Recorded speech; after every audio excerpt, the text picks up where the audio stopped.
Do, do, do, do, do, do, do, do, do, do, do, do. Hopefully everything is working.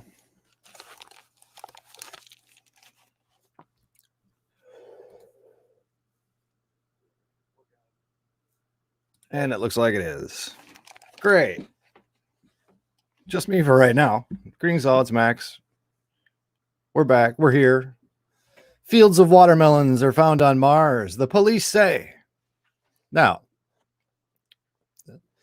I've spoken about this over the years a little bit about how much AI is involved in what is produced in the news as real articles, especially your ragtag newspapers and things like that. But, it's New York Times and all these things. The major news networks out there are all pretty well CIA controlled. They're propaganda machines.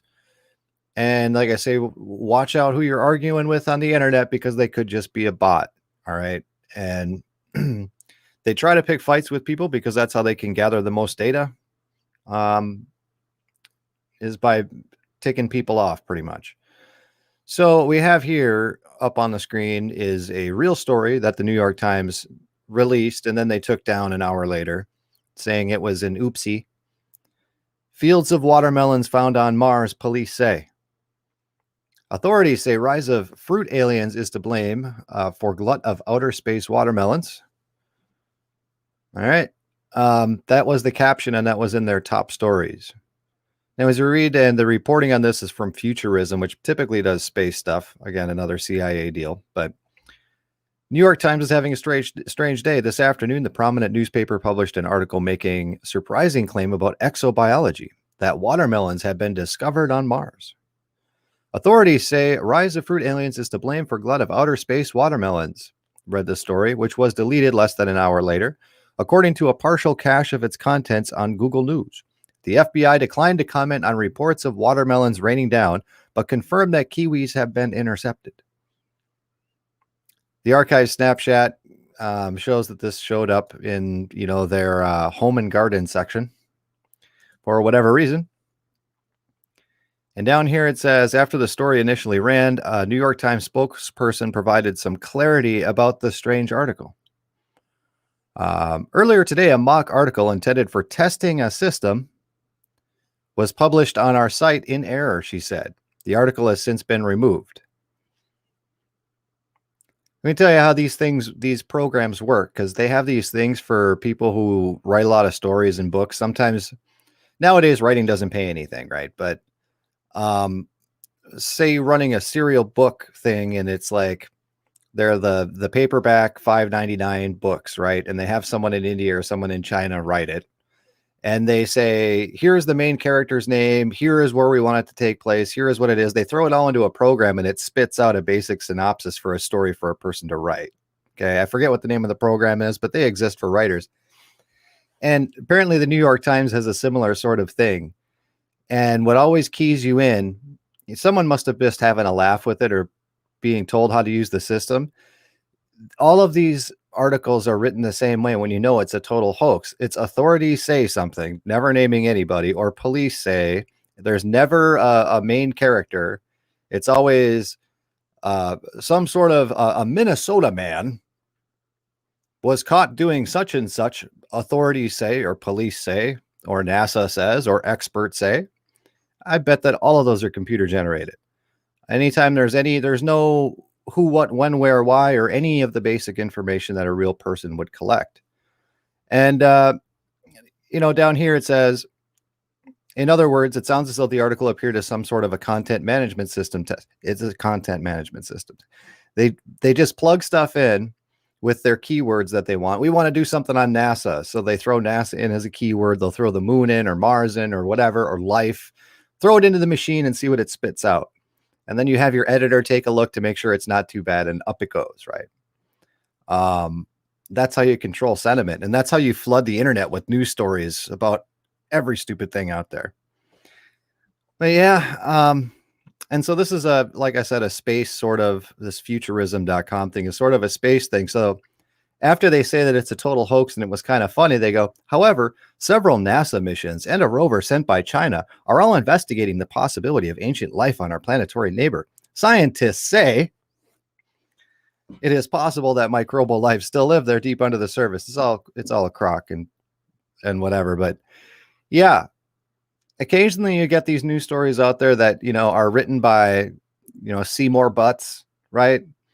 Some of these articles that are out there that gain some traction, especially the stuff that you get on the old Sludge Report. This is kind of just the mind control network now these days. We do have a couple of people watching. I thought it was just going to be me and my wife. We'll see if Jack showed up yet. Jack is not here yet. He may or may not show up, might be late. Random guy, how's it going? So yeah, this is just covering over some basic beats and some news. I call it the greatest apocalypse ever, of course, right? Which is my apocalyptic background that I got going. I had to replace the books. No room for books in the apocalypse, right? And we're just going to talk about some things that were going on, and like for the things that are good ideas, for the future. I did a stream on this last year about, well, depending on how hard they want to push the old Cootie vax thing, you might want to supply, get some stock. You might not start looking for a place maybe to live that's not right in the middle of a city somewhere, especially now when we got the summertime coming. It's riot season, things like that. And I did some talk about the supply chains. All right. Now, for people who don't know, somewhere on there, you could search my channel and type in supply chain. It'll probably come up, where I explain how our supply chain works and how it's they call it just-in-time supply, right? So a store like Walmart, they know we sell 5 bags of toilet paper every day. So they don't order more until 5 are gone. And when those 5 are gone off the shelf, then they order 5 more. Only 5, even if 1,000 people want it. And that's how that supply system works. And it's as ridiculous as growing fruit in California. And if instead of shipping it to Florida on like a train, they'll put it on a cargo container and put it to South America and then over to China and then back again to Florida. That's how crazy the supply chain is on purpose. Right. And some of these things are starting to, some of those things are starting to actually break down to where you see outages and shortages of very, very strange stuff. So what we were going to talk about was, you got some extra money around, the old Bitcoin thing. Of course, that's probably not a bad idea. They're manipulating the market in such a way that it's a real good time to get in if you haven't gotten in. There are countries in South America that are making it their currency. All right. They don't want to use the dollar. Russia, they don't want to use the dollar. And not only do they not want to use the dollar, they don't want to use the SWIFT system. We put like sanctions on them. And that's the SWIFT credit card system. It's our international banking ones and zeros, wire transfer and all that, which is like 50, 60 years old and archaic. Russia said they're not going to use that anymore. And they're one of the biggest Bitcoin players out there. So I got to make the Bitcoin play. And if you can't do that, if you need, now is the time to stock up on toilet paper before the shelves are empty. Now is the time to get meat in the freezer before the meat goes crazy, because they're doing all these nonsensical little psyop attacks and blaming it on mystery hackers from Russia, right? Who are going to hold up a meat plant?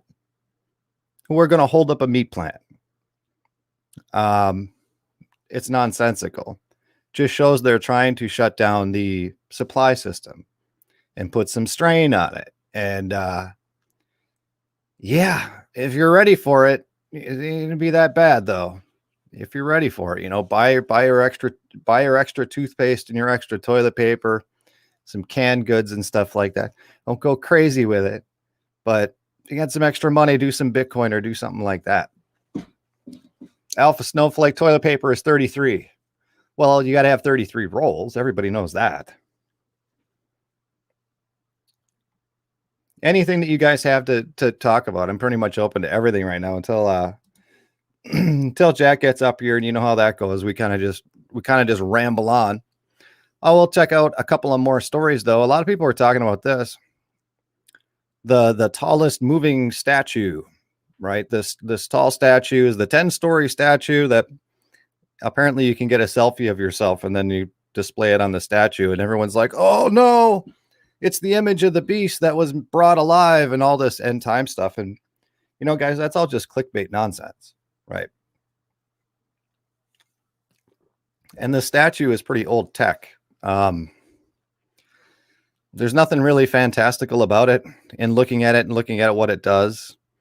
And most of the nice pictures of it all lit up doing something special are fake. Like this is a painting. Not saying it can't do what they say it can, but it's either coated in LED lights to make the image, which is nothing special, or it's in a hollow reflective surface, which they shoot their hologram at it and it covers it. And it's like, well, there's nothing super secret special. When you have the image of the beast brought alive, it's an actual like metaphysical thing where nobody knows how it's done. It's like, this is the equivalent of a 3D movie projector thing. And there's better stuff that exists. They use it to fake shoot up rockets all the time, or sometimes fly planes into things too, or the Pentagon. So better stuff exists. This is not the end times beast image that's made alive. It's not. As many people that want to go to the Cootie vax as being the mark of the beast. No, it isn't. Neither is this giant 10-story thing the beast made alive. So I heard some people talking about that stuff. Bring in some more serious stuff. And what's going on is, like, there's a lot of people, like, how do people go along with a lot of these things that you know are bad? Well, not everybody does. But the reason that a lot of people don't do anything is they charge them with crimes. So we have a pharmacist who is warning people about, probably shouldn't take that gene therapy. And they were probably required to take it. And so he was swapping it out with saline stuff, which is obviously, if you're a good guy and you want to do that. And somebody ratted him out. And he's in this article, he's charged with a misdemeanor for messing around with 50 Cootie vax things. And it turns out they said that the Cootie vaxes he messed with was like $11,000 or $12,000 worth of vax. And it's like, for 50 shots? Was that like $250 a shot? What? So anyways, he played nice with them, and then they came back at him a few months later, and then they're gonna sentence him to 3 years in prison for playing around with their Cootie vax, with their needles. That's terrible. That's someone who's doing kind of the right thing. But these articles in here the article in here describing him, it's a very, very left-leaning article. And down at the bottom, it says that he's a conspiracy theorist and a flat earther. That's like, oh, so the guy knows what's up. I just thought it was an interesting thing to tack on to a news story about somebody who's tampering with their vax stuff. I mean, they're legally tampering with it right now, right? Because they ordered a whole bunch and nobody showed up to actually take them in a lot of these places. And they have a shelf life of like a week. Okay. They're like $1,000 a shot in a week shelf life, and nobody shows up to get them. So then they're like, well, we'll just extend that shelf life out to 30 days. It's experimental anyway. Right? Because they don't want to waste the money. Oh, there's Jack. I sent you the link, Jack. Are you in here? You're not in here.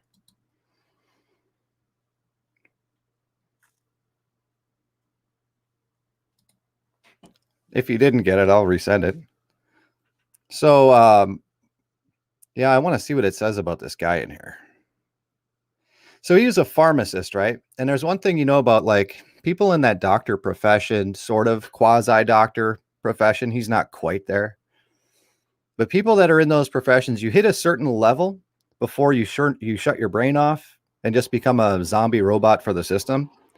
And they have the same thing in the military, where all of your crazy wingnut guys who have any sense of any morality or any sense of questioning anything, that stops at colonel. Colonels and lieutenant colonels are notorious for just being crazy and having crazy ideas, and they have enough power where they can actually implement something and do some of their crazy ideas, but not enough to really change too much. And they'll never advance because they actually think for themselves a little bit. So right, that cutoff. Pharmacist is just like that. Whereas you're going up through the medical city, you're stopping at pharmacist. All the crazy people are in the pharmacies. It's kind of like that's as far as you get to go. You know too much. Still no Jack. What's up, man? So yeah, he is a pharmacy guy that was trying to do the right thing. You know, that's not the right way to go about things, is tampering with, messing with shots. It's more like when somebody comes in from when you go, do you know all the side effects? Do you know it's far more dangerous for you to take this thing than to not take it? Like tens of thousands times more deadly for you to take it than to not take it. And you just do that. You don't need to go messing with their stuff, right? That's their valuable gene therapy. You don't want to do that. Jack will be on in 10. Is it this article or was it this one? Must have been this one. Here it is. Brandenburg is an admitted conspiracy. This is how you know it's a real article, guys. It says who the guy is. Now, not all of them are that have the actual person in there, but it's not a man from Ohio or a pharmacist from Ohio. No, Brandenburg is an admitted conspiracy theorist. Oh, no, we can't have that. Who believes he is a prophet? I don't know about that. You mean he reads the Bible? That's what it sounds like to me. He reads the Bible and thinks it's the mark of the beast. It sounds like to me. And vaccines are a product of the devil. So sounds like he's right on. He also professed a belief the earth is flat and 911 terrorist attack were faked. Huh? Imagine that. Well, they got to lock that guy up. That's crazy. Look at this crazy eye guy. Huh. No good deed goes unpunished, guys. No good deed. Victoria's here too. Hooray. We're just going through some news stuff. Victoria, I already covered your giant guy. I know you were looking at that.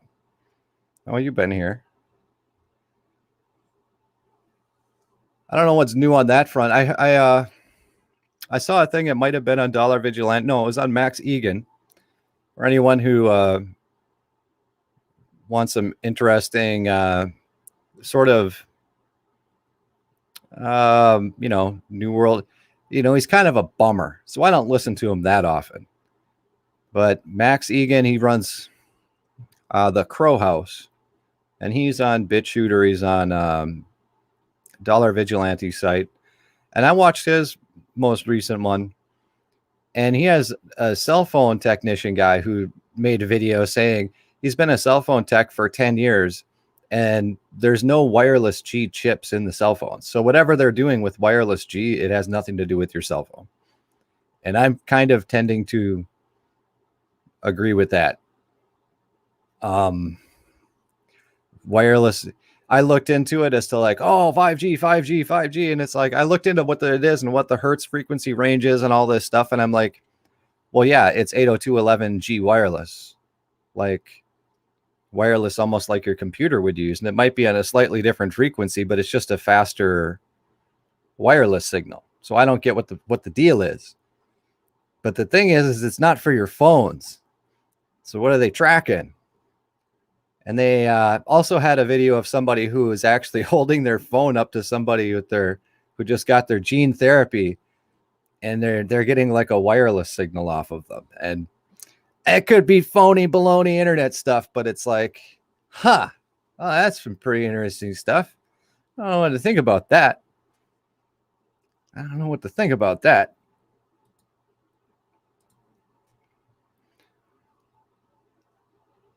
Trucker's heading to bed. All right, man, you take care. It is late. We like to do these kind of apocalyptic streams, you know, down in towards the night. Faker channel maker Ben. You make the real Ben very angry. You guys got to play nice.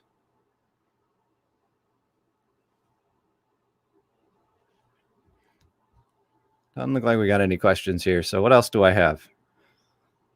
France resumes indoor dining, launches Health Pass as next phase of easing the lockdown.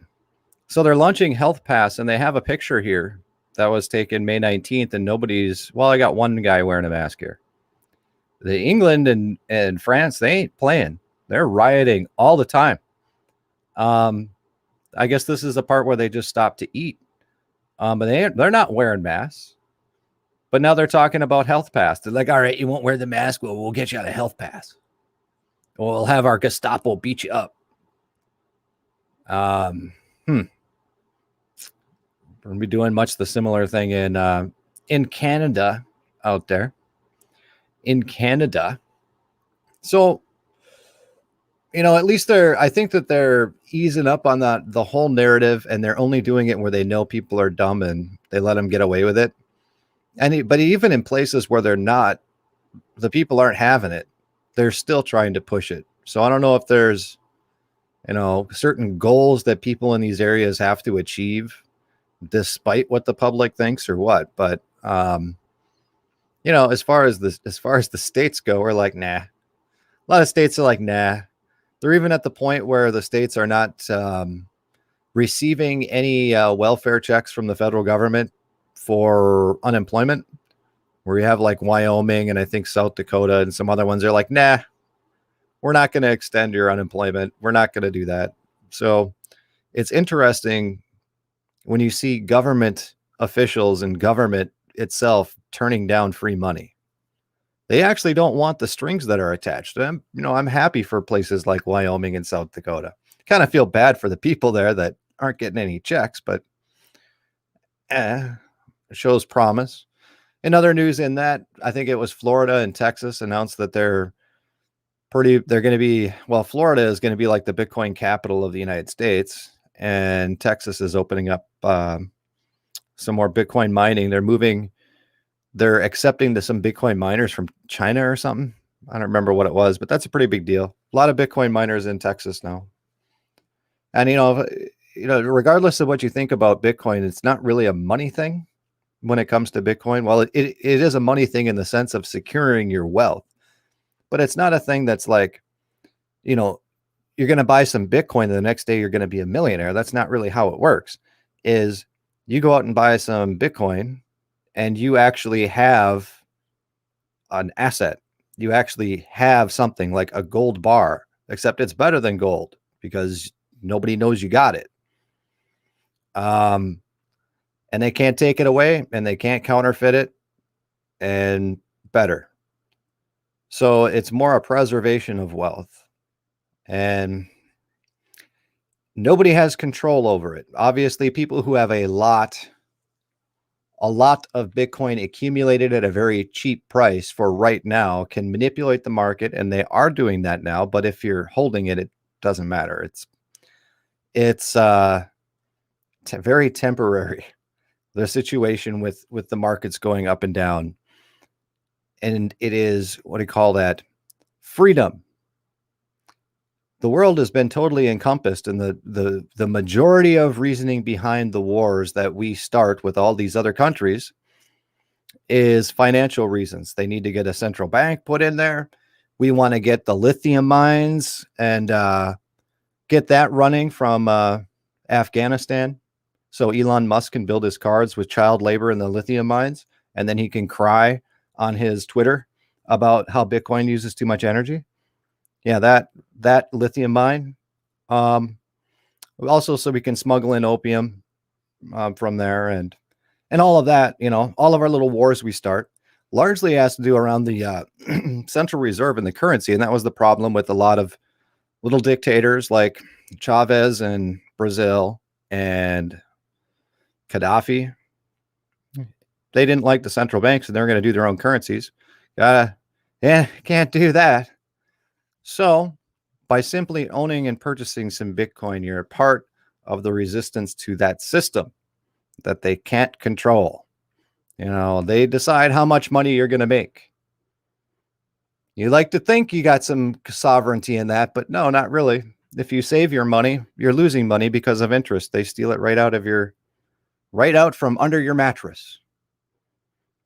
Can't do that with Bitcoin. So, it's more of a ideological thing than it is a money-making thing, but it can make you some money and preserve your wealth. Random guy says, can people be saved in the tribulation if they die for refusing to take the mark of the beast and stand for Jesus Christ? Yeah, people can get saved in the tribulation. Of course. And a lot of people aren't going to take the mark. There's called tribulation saints in the Bible. Yep. And people are saved through faith, and we don't know how that's going to play out.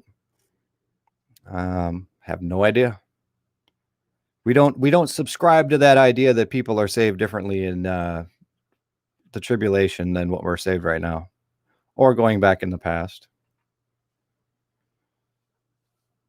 Roderick says I'd have to save a couple years to afford a coin. Well, a Satoshi is 1/10 millionth of a Bitcoin, so you could probably afford that. It's 1/100th of a cent. You can probably afford a Satoshi. Just saying. Right now, it's cheap. It's like $35,000, which is what it was 6 months ago, because they're pumping it down as far as they can go. And that's a buying opportunity for people. Much as you may not see it or may not know it, if you got a couple $100 out there, will come a point in time that nobody will be able to buy Bitcoin. People will be like, you used to be able to buy a Bitcoin? Okay. That time is going to be probably less than 5 years. I don't know what to tell you. It's one of those things that people are going to be forced. If you don't figure out what's going on with cryptocurrency right now, you're going to be forced into it in the future. It's already coming with the New World Order bank, whatever. Federal Reserve is coming out with their version of cryptocurrency. That's going to be your spy dollar. That's going to be your mark of the beast money. That's going to be all that. And you're going to have to use it because there won't be anything else. And that's just how it is. Cryptocurrency is just a tool, right? It's not of the devil. It's just a tool. You can use it for good or freedom with Bitcoin, or you can use it for bad, which is the centralized bankster, fraudster cryptos. Okay. And that's what's coming down the pike. One way or the other.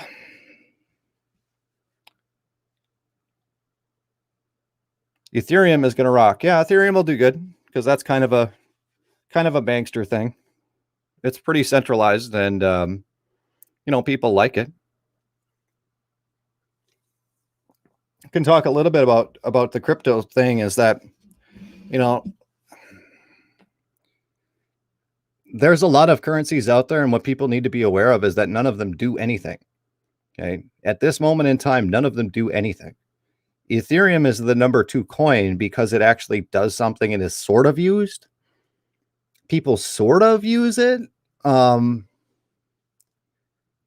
no other coin out there that I'm aware of is actually doing anything.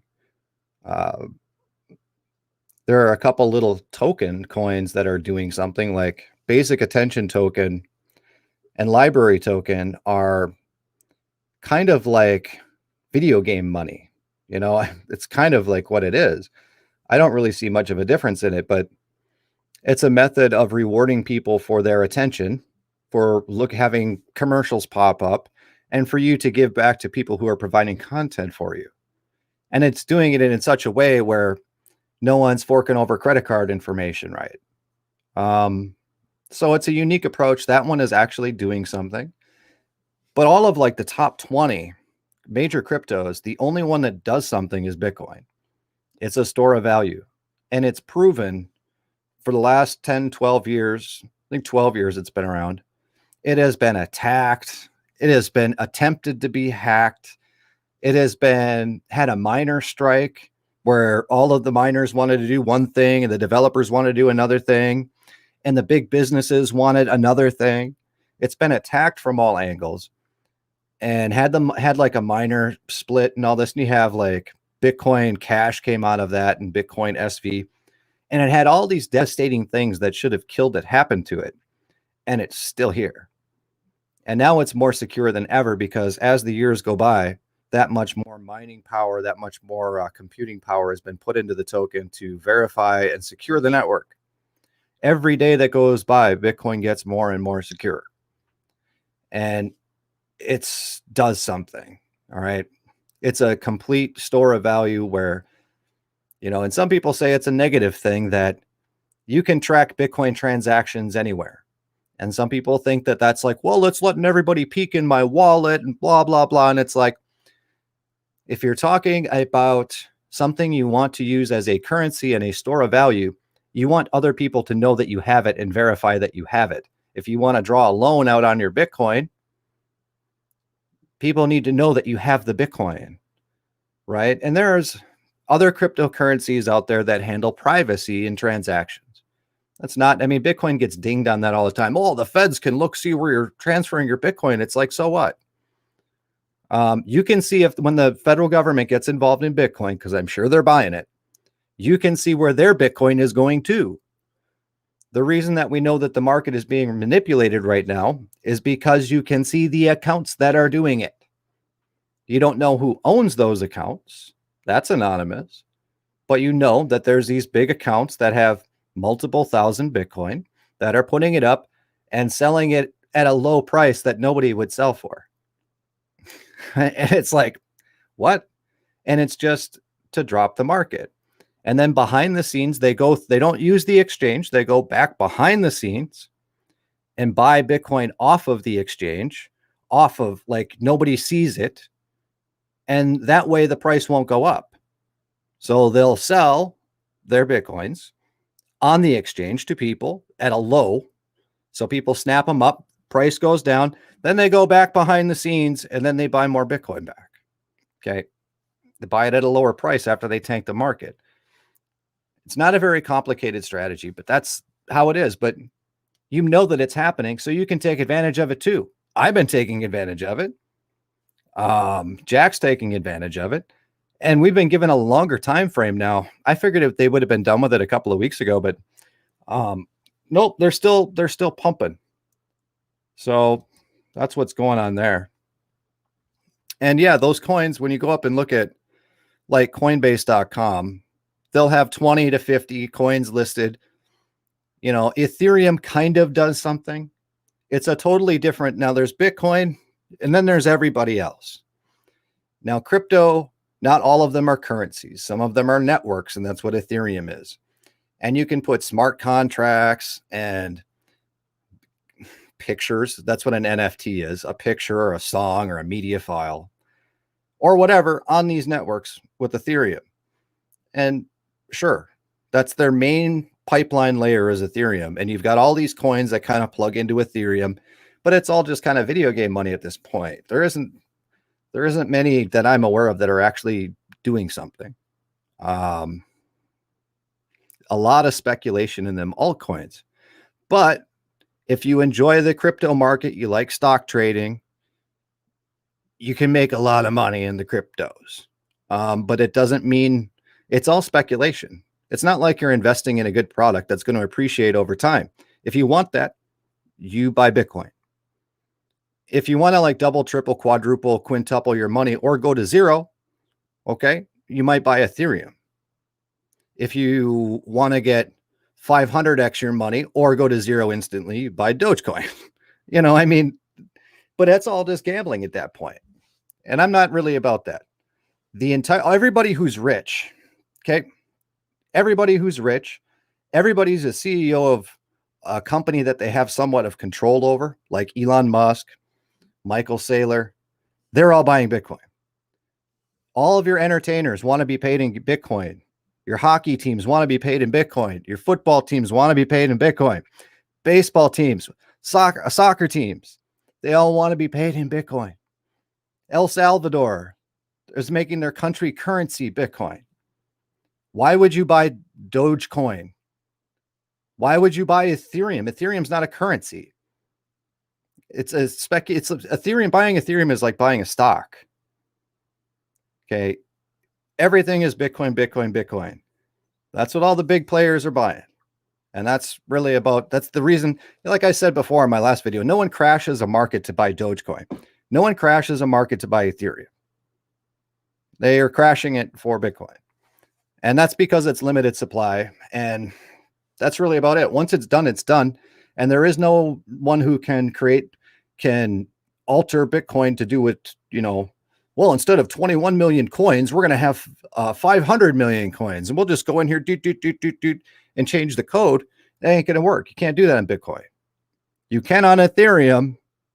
You can on Dogecoin. You can on XRP. You can on all these other ones. So that's the big difference. So that's it for the crypto rant. Jack still isn't backstage yet. Well, Jack, if you don't come on, then I'm going to be about done. I only have so much news. I don't know if anyone has any questions on the crypto thing. I mean, I could go on that forever and ever. But the main focus of what I just wanted to talk about was we're starting to see the beginning signs of our supply chains breaking down. How far that's going to get, and how bad it's going to look or anything, I have no idea. I know that it's happening. And being that countries are rapidly dropping the dollar, big ones like Russia, China wants to kind of get rid of the dollar too. And South America, El Salvador, and 3 or 4 other countries are going to Bitcoin standard, and they're getting rid of the dollar too. That means that the dollar we can't export our inflation. We can print all the money we want to and take our inflation and send it overseas. But if we're stuck with it, that's going to be a little bit of a problem. And also because Amerika doesn't build anything, we're getting everything on a boat that comes from China. You might have some, supply issues in some things. The other thing too is like with housing, a lot of people are getting out of the city for the very reasons of, they see what's coming on down, what's going on, and housing is through the roof. Also, interest rates are basically zero. People can buy a lot bigger house than they're used to being able to get. And now they're even paying 30% more because of lumber prices, which have finally started to fall. But, right now your basic house costs 30%, $30,000 more just in lumber. And, that's the thing. We're starting to see the pinch. We're starting to see where like random odd things are out. Wife was telling me that certain type of plastic cups are just out from a supplier. Just seems odd, right? So if there's things you need to buy, like electronics that you might need to get from China that you were thinking about replacing, it might not be bad to do that. Obviously, because the market's down, I don't have any play money, but I'm doing okay. I was looking at certain types of tools from a local, sort of local, Illinois is local, one state over, tool manufacturer, Wen company that I buy a lot of stuff from because it is typically the cheapest stuff that's on Amazon or anywhere. And it seems to be built incredibly well. However, a lot of this stuff does come from China. Either it's assembled there and brought over or assembled there or whatever. But this stuff is pretty good. And I was looking at some of the products as I'm going through some of the things that I had purchased in the past. I purchased a wood splitter when I first moved into the house for $200, and it was free shipping from Wen, or maybe I got that off Amazon, but it was $200. It's a 6.5 ton wood splitter. The thing's like $500 right now, right? The exact same wood splitter. Years later, older model. I think I mentioned my graphics card that I bought a couple of years ago when I put my computer together. I think I paid $300 for it. Now it's $900, okay, because of the chips. You got an old phone with a crack in the screen and all this other stuff. It's probably, probably get some of these things that are imported from China, and take advantage of all the deals while they're still there. And buy yourself a freezer. When last season, when our freezer went out, we're like buying some extra meat here and there, not going crazy, but who knows what's going to happen and whatever. The freezer went out after we loaded it up with meat, so that was bad. And then we went, no big deal. Freezer's a couple $100, right? Nobody had freezers. Nobody.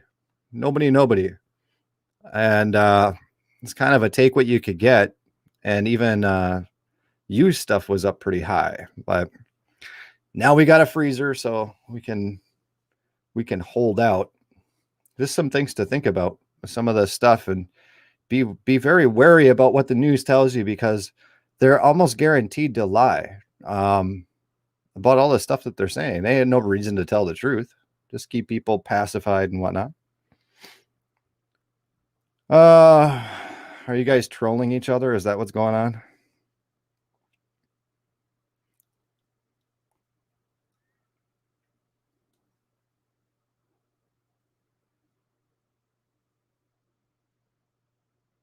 See, from some circles, Roderick says, from some circles I listen to, the ones behind Bitcoin operate under three Georges, three CIA operation, and the white hats trying to flood it. All that white hat stuff is garbage. That's all that Q narrative, and that's a total lie. Nothing that people have said has come true. Under the Bitcoin thing, you've got, well, people out themselves. This is kind of funny, is that when it comes to Bitcoin, you'll have these people who will be down on Bitcoin. Oh, Trump just came out and said Bitcoin's a scam and he likes the US dollar. Trump is such a liar. Get that through your head, guys. I mean, any people who are Trump supporters, Trump hates the dollar.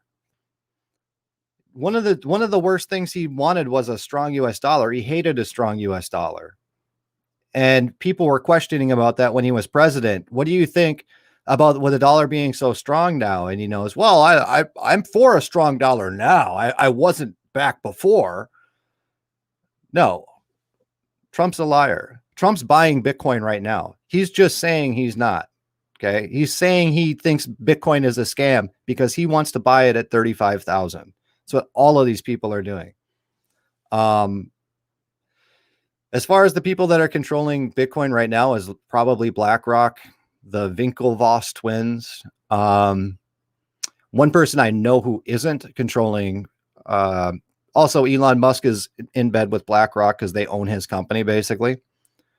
The Winklevoss twins, who I've never heard of except through Bitcoin, they were millionaire accumulators back in 2010 when it came out. Max Kaiser, he could roll with the best of them because he probably has the most out of anybody. But he has other stuff to do, and I don't think he cares enough to manipulate the market. See, the thing is about non-psychopathic people is that once they're like a multi-hundred millionaire, billionaire, they don't care about doing these things. And psychopaths do it just for the thrill. They'll put up 100% of their fortune just so they off chance they might be able to make 130% back. And it's like, I'll put up, person could be worth $50 billion like Bezos, and I'll put up 39 billion and you'll roll the dice. Maybe I can get a little more. And it's like, why? And Max Kaiser is kind of like the guy who's like, whatever. He pays all of his taxes. He lives in he lived in a tax-free place and moved back to like Georgia or something, or North Carolina, I think. And he's like, we could go to Puerto Rico or go to Portugal or go. It's like, just too much work. And it's like, what difference does it make? If all of your Bitcoin is in holding anyway, if you're not paying any taxes on it, and you take loans out on the Bitcoin that you're holding at 0% interest and you live off that, you have no tax obligation whatsoever. So it's a huge pain in the butt, especially if you're that filthy rich, you can afford to pay some taxes. And that's the difference between a normal person and a psychopath. So yeah, as far as people controlling Bitcoin, it's going to be BlackRock. I mean, they own like half the planet's money, right? Rothschilds probably through them. Remember now, everybody everybody who is rich is buying this stuff, and they all have parties and they get together in their secret society meetings. You don't think that people were keyed in on the fact, hey, we're going to be dumping on the 20th. We're going to dump, and then we're going to keep dumping, and don't buy back in until like June. Right? You don't think that they'd tell each other? Of course they would, because it also helps them to have more and more and more and more people selling their stuff and then betting, okay, placing a bet that the price of Bitcoin will fall. They call this insider trading. All the buddies get together and they're all going to dump 1,000,000 Bitcoin they're all going to sell 1,000,000 Bitcoin lower than what the cost of value that it's worth to dump the market. And they all place bets, 100x bets, that the market's going to go down. Boom.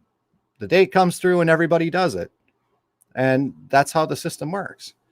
And that's what I'm saying is, like, anybody who's questioning, whether or not Bitcoin is valid, why are rich people buying it?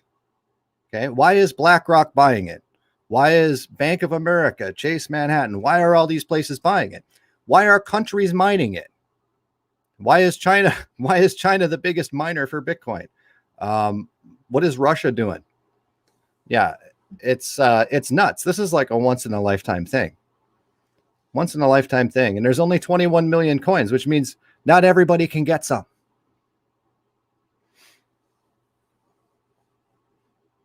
James Shin, how you doing? Oh, looks like we got Jack here. Are you there? No, I'm here. You are there. Great. What's up, man? I've been trying to get on for past 5 minutes. Oh, well, it's on a different screen for me, and because I wasn't wearing my headphones, I don't get a beep or anything like that.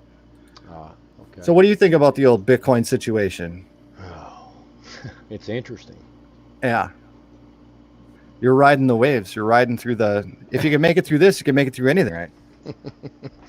Maybe. Does the government actually have that ability to crack that code? No. By obtaining that key? No. I don't trust the system. It's like, you've spoke about this before, but if it's a set amount of money, right? Cryptocurrencies, hence the currency. Yeah. And there's a certain amount of, as far as the dollar figure goes, if it's set and it is encrypted, who is the mind behind this? And that's what, really bothers most people when it comes down to it. Well, cryptocurrency goes back to the CIA like in the 60s. So it's like, that's right. It's kind of been around. It's just nobody implemented it in a way that was actually beneficial to anybody until Satoshi. Right. And based on the block, the origin genesis block of Bitcoin, the reasoning was because of the 2008, where all of the banksters who totally wrecked the economy, they got a bailout, and they let all of the people that they messed over pay their bill. Yep. Absolutely. And so that's what happened. And then we ended up with Bitcoin, and Satoshi's probably a team of people, who knows, but was a main developer who went by Satoshi, and they're not around. Who knows? Could be Max Kaiser, could be whoever. Or Kaiser Sose. Yeah, it doesn't really matter, because nobody can change the initial block setup. All they can do is make minor adjustments as to, like, if it's going to interact with another coin. Like Litecoin is kind of an offshoot of Bitcoin. They call it a fork. And like Ethereum, that's all Ethereum is a pipeline, and all of the coins that are on Ethereum are forked in, that all do different things. And so there's developers on Bitcoin, but I can't imagine what they do. They might go to meetings or something, but they're not developing on Bitcoin. Bitcoin is done. And no one can get your keys. And it depends on, the type of wallet you use, but generally you're going to have a 12 to 16 character random code that you can memorize that. Exactly. And the encryption part of it was something that piqued my curiosity when you got me involved in this. And that's something I really dug deep in because of my background. And it's like, okay, I get it. I understand it. And I understand people's hesitation with this as well. Oh, yeah. Because it's the government. So, well, okay. The government says a lot of things that they can't really do. Amen. And that's exactly kind right. of where you're at with it. Sure. The government right now is giving $5 million for anybody who can crack Monero. And it's like $5 million. You're on the way low end to No try and kidding. crack Monero. So it just goes to show you that they can't, right? Okay. I hadn't even heard that. That's interesting. Yeah, well, I mean, Monero is not. There are some things about Monero that make it not as secure as something like Pirate Chain and some other ones. But that's the beauty of crypto, is that it can be. Bitcoin is going to stay the way that it is forever. But you can. People say, "Oh, Bitcoin's not fast enough, and Bitcoin doesn't have big enough transactions, and it's not enough transactions per second, and blah blah blah." And it's like, right, but you can fork to something else that's faster. Right. Bitcoin has the Lightning Network You that got it. does thousands of transactions per second based right. on Bitcoin. You got it. Okay, so there's no contention anywhere in that, and it just serves different purposes. And Bitcoin, a privacy layer, is actually coming the end of summer. Now, Right. it was intended originally by Satoshi to have a privacy layer active, but I think it had something to do with adoption, to where people have to know how much money everybody has in order to have full faith and trust in stuff. It has to be somewhat transparent. I mean, it's like, I forget the name of the term. It's like, it is anonymous, but you still know where all of the Bitcoins are going. They're going from this wallet Sure. to this wallet to this wallet. You don't know where those wallets are. You just know it's a wallet. You don't know who owns the wallet. You just know it ends up in a wallet. So it's sort of anonymous, but you can track the amount. You can track, the date, time, and all that stuff of when these things are moving around, which is important for commerce. And that's the way that they went with it. And yeah, if I want to do something without anybody knowing, you use Monero. Every good crook knows that, right? Get your Dogecoin. Yeah, well, Dogecoin's off of Bitcoin, so no, that one's not private either. The only ones that I'm aware of is WowNero, Pirate Chain, and Monero are the three big ones. But again, you can add to these things a new fork that has the features that you want. So, and Zcash. I think Zcash is a privacy version. But yeah, all these things are coming out, and then once that happens, no one knows what happens to your stuff unless you want people to know it. And if they want to make, which will never happen, but let's just hypothetically say we're going to make Bitcoin illegal. Okay, how are you going to get that secret code out of my head? How are you ever going to confiscate this Bitcoin? And I'll just say, I don't know. I had it on a hard wallet, and I had it on my boat. And, there was an accident. And I don't know. Like I had recently, right? Right. And what are they going to do? There's nothing anybody can do to get your code out of you, right? No, and even something like, most people don't have it memorized, so even something like torture doesn't really work. I mean, no, that's been proven. And it's 32-bit. So I mean, it's like 100. It's more than 100. I think it's maybe even 256. It depends on the wallet you're using, but if you have like a 12 seed phrase, mine are all like at least 5-character words, right? They might even be 7 or 9. I don't know, but that's a lot of words. And they're like capitals and then a space, and then it's a long string of words. It'd be pretty hard to memorize, but you're not going to guess it. And it's impossible to get that stuff unless you found a copy of someone's keys, or they have their wallet open on the computer you confiscated. That's it.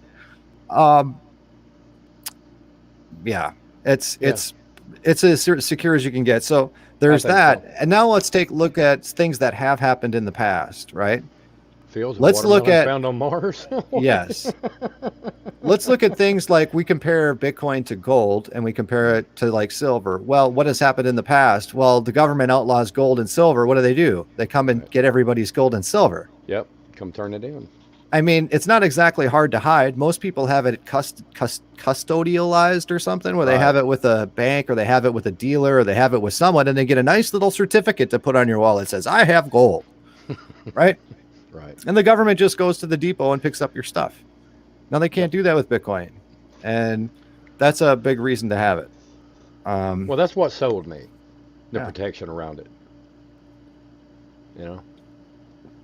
Yeah. That was the key thing for me. Well, yeah, then it's, you can roll the dice on Doge and be a millionaire.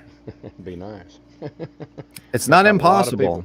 It's No, not impossible. I will say one thing on that note is when the market is going, like when this Wyckoff market manipulation is done, the market's going to spring up. It's like a coiled spring. Once their manipulation and their hand is off of it, it's going to shoot.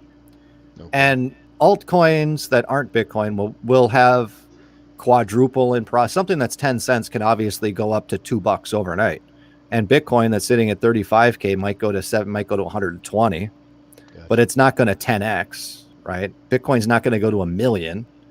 Whereas something like Dogecoin that you'd buy for a fraction of a penny goes up to 20 cents. You make a lot more profit on something like that. Sure. That is something that's speculation and playing the markets. And that is where you can make your wildest dreams come true, man. Put it all on black. And Just better not crap. but that is Well, a thing that's out there. And sure, I happen to like trading around a little bit and investing in different things and learning about different coins. But that's a process of many hours of learning. You need, if you want to go into Bitcoin, you need to spend like 30, 40 hours of actually understanding what crypto is about, what it is, why it does, why it's special, and all of that. And then you're going to come out with, it's Bitcoin and everything else is just kind of trash, and it's kind of fun to play around with. Sure. It's At this point in time. Yeah, Now, I agree. Cardano is basically another Ethereum, and Cardano is supposed to have some stuff that they're actually going to be doing something. Algorand has a deal to do something in Africa. They have a student ID program or something they're running on crypto, which sounds creepy. So I got out of Algorand when they're going to do that New World Order crap. There you go. But they're going to start doing things. Crypto is such a new market that it's like you have to do your research on stuff, and don't be mad when your $100 goes down the toilet and you bet on Doge. It's just kind of how it goes. Because nobody's crying when their stuff goes from $100 to 10,000, Absolutely. But as far as you need a place to protect you from inflation and a hedge against inflation, you're going to put your money in Bitcoin. And that's where you got to go. Nick, sister from It's down Nick. there. So yeah, up here I have fields of watermelons found on Mars, man. That's a real news story. Oh, please. Yeah, and they found a Stargate in my backyard. Yeah, well, this is a real news story. Clownville. I was making the example that right now, particularly, people need to be, I've talked about how a lot of the news is AI robot written. A lot of the people commenting on Facebook are robots because it's all to control narratives and things. And this is an example of somebody playing around with the system they used to generate articles, and it accidentally got released on New York Times. And they said that's what it was. They said it was like a story writing thing. Sure. It sounds like the article appeared as some sort of content management system that was accidentally made public. Yeah, it's a content management system. And I just point out the keywords, of course, is whenever it says authorities say or police say or unnamed expert, it's largely going to be trash. So there's robot, nobody can confirm anything article that could vanish and nobody would even care or notice because no one's named.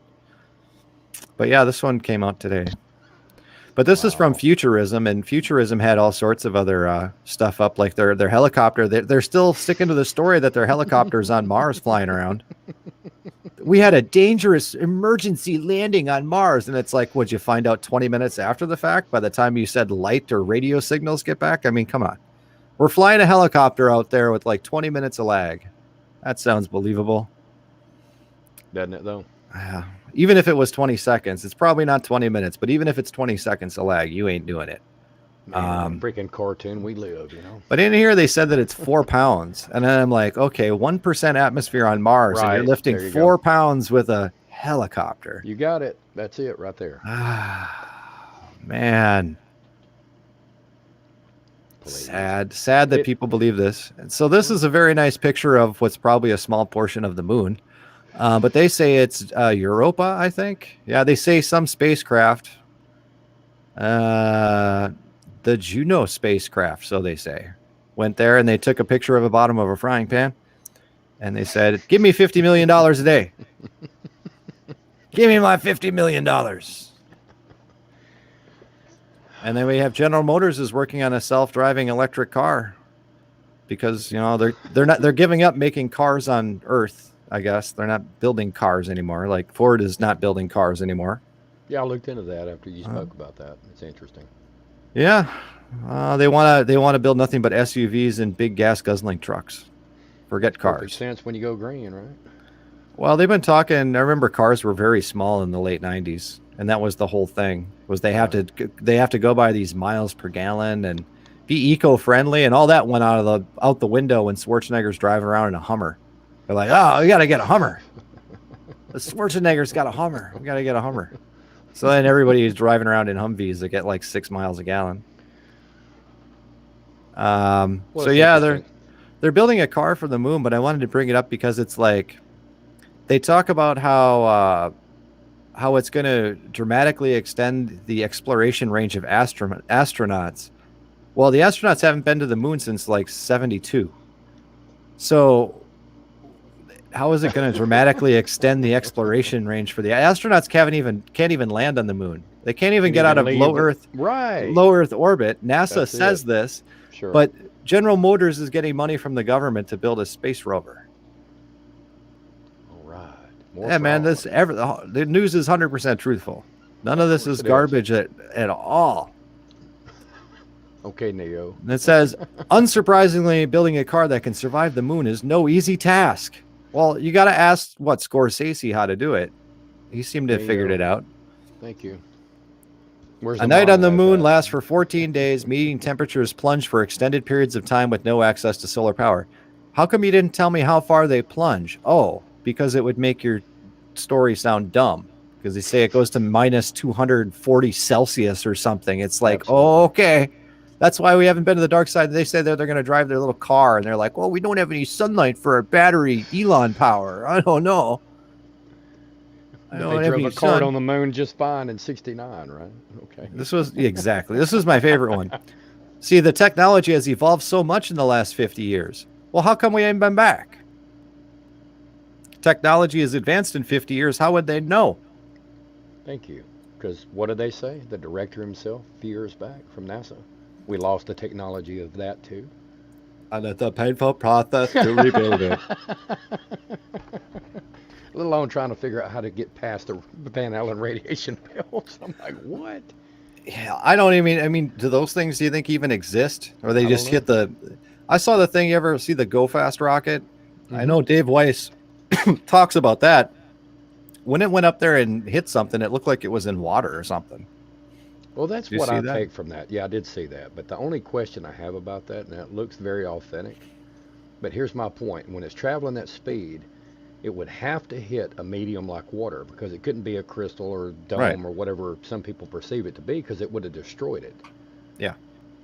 So I get that part of it. But it's very interesting. Could have been fake, sure, anything can now, but it looked very convincing to me. I mean, the only other thing you could think is if it didn't hit, maybe the chute came out and it stopped it and put enough drag on it to where it looked like it was floating. Maybe. But it did have the picture of like the moon and stuff up there. Did you see that? Yep. Dave Weiss has been talking about that, where like the moon was on the other side of the globe supposedly, and they launched their Go Fast rocket in Nevada, and they can see the moon. It's because the Earth's flat. You got it. Lord said He placed 2 lights in the firmament. You know. U.S. industry leaders have NASA back in building a rover that could revolutionize our space exploration efforts on the surface of the moon. Well, hey, just getting there would revolutionize it, wouldn't it? Just go to the Stargate. It's real simple. Well, they're gonna have a Stardate next. That's what that CERN thing is. Well, they're gonna say we tore open space fabric time. They'll say if they do the alien plot, that's what they'll say. They'll say The aliens came when we fired up CERN. They knew that we were finally ready to go out into the cosmos, and then we'll have the Klingons show up, and we'll have Dr. Spock will be there when they'll have their little Space Force tattoo tags on. As long as Picard's there, I'm there, man. I'm good. Yeah, he'll be there. All the good actors are going to be there. They got Aldrin, but all the rest of them, all the rest of them will be there. So yeah, that's what's here. I talked about our giant guy too. We talked a little bit about that. Yeah, about people think it's the end times. It isn't anything special, man. It's just I don't even know how real it is because every picture they have is actually just a painting. Like that's just a painting. And this looks real until you look at the people down below, and then it's a painting. Sure. So yeah, all this is all CGI. So this is a computer mock-up, I guess. But apparently the thing moves and talks, and you can take a selfie. You have a selfie booth, and it can. The giants have returned. Yeah, that was what they're really keen. All the religious nut jobs that want the clicks and want the money are all saying, "Oh, end times, not mark of the beast." What is it? That is not the mark of the beast. The image of the beast guy. It was where the image. Yeah, the image who gave life to the image, right? Yeah, that's supposed to be the giant because the giants are the Nephilim. I heard some guy talking about that too. And they're giants and they're Nephilim, and this is the beast, and they're giving life to the image. And it's like, no, it's really, really, really old hologram technology that's not very impressive. Yeah, that's true. Look at Bluebeam. That's a far cry. Well, I was saying, I mean, you can make it look like on the news that some planes flew into some stuff, and nobody questioned that at all. Absolutely. This is nothing. This it's nice that they made a big statue and made it move a little. It's a lot of mechanical machinery work when you make something that big to make it actually move a little bit. No doubt, that's tremendously more difficult. Sure. But it's not something that's unfeasible. I mean, no, it's relatively low tech. Yeah. Yeah. But I'll give them this. When I had a minute, I'll give them some props. They put Captain America in there as one of the avatars, so yeah, give them some credit for that. Well, no doubt it would be neat to go check out, but this is over in Dublin, so unless they build one here. Well, it's supposed to go from every country or city or something like that. I think is it? It's a traveling show. Yeah, from what I read about it. I don't know. Interesting. Yeah, I don't know. Fall down and worship me. Well, I mean, that's the gag, but I think it's funny that people will take it seriously. And it's like, no, it's just a statue.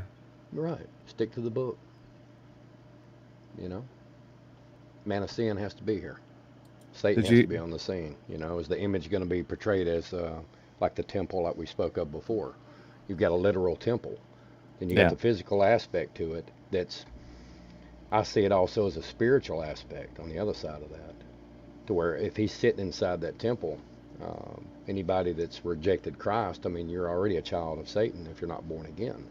So you are a byproduct of that image yourself once you worship that beast during that time period. I don't know. I guess it gets deep, but I try not to overcomplicate it at the same time. Well, you got to start your own show and get yourself a Cash App then. Cash App. You can talk all about it. Cash App. That's it. Well, I mean, the Stargate program's very expensive to run, man. I need some money. Well, you got to put a donation link on your stuff. Please. Did you hear about the pharmacy guy who was messing with the what do you call it? The gene therapy things? The coof. Yeah, don't say that word either. That's a flag now. Really? Oh yeah. Oh, I'm gonna lose my channel tonight. I've already been rolling. Tell me they didn't flag the Cooties.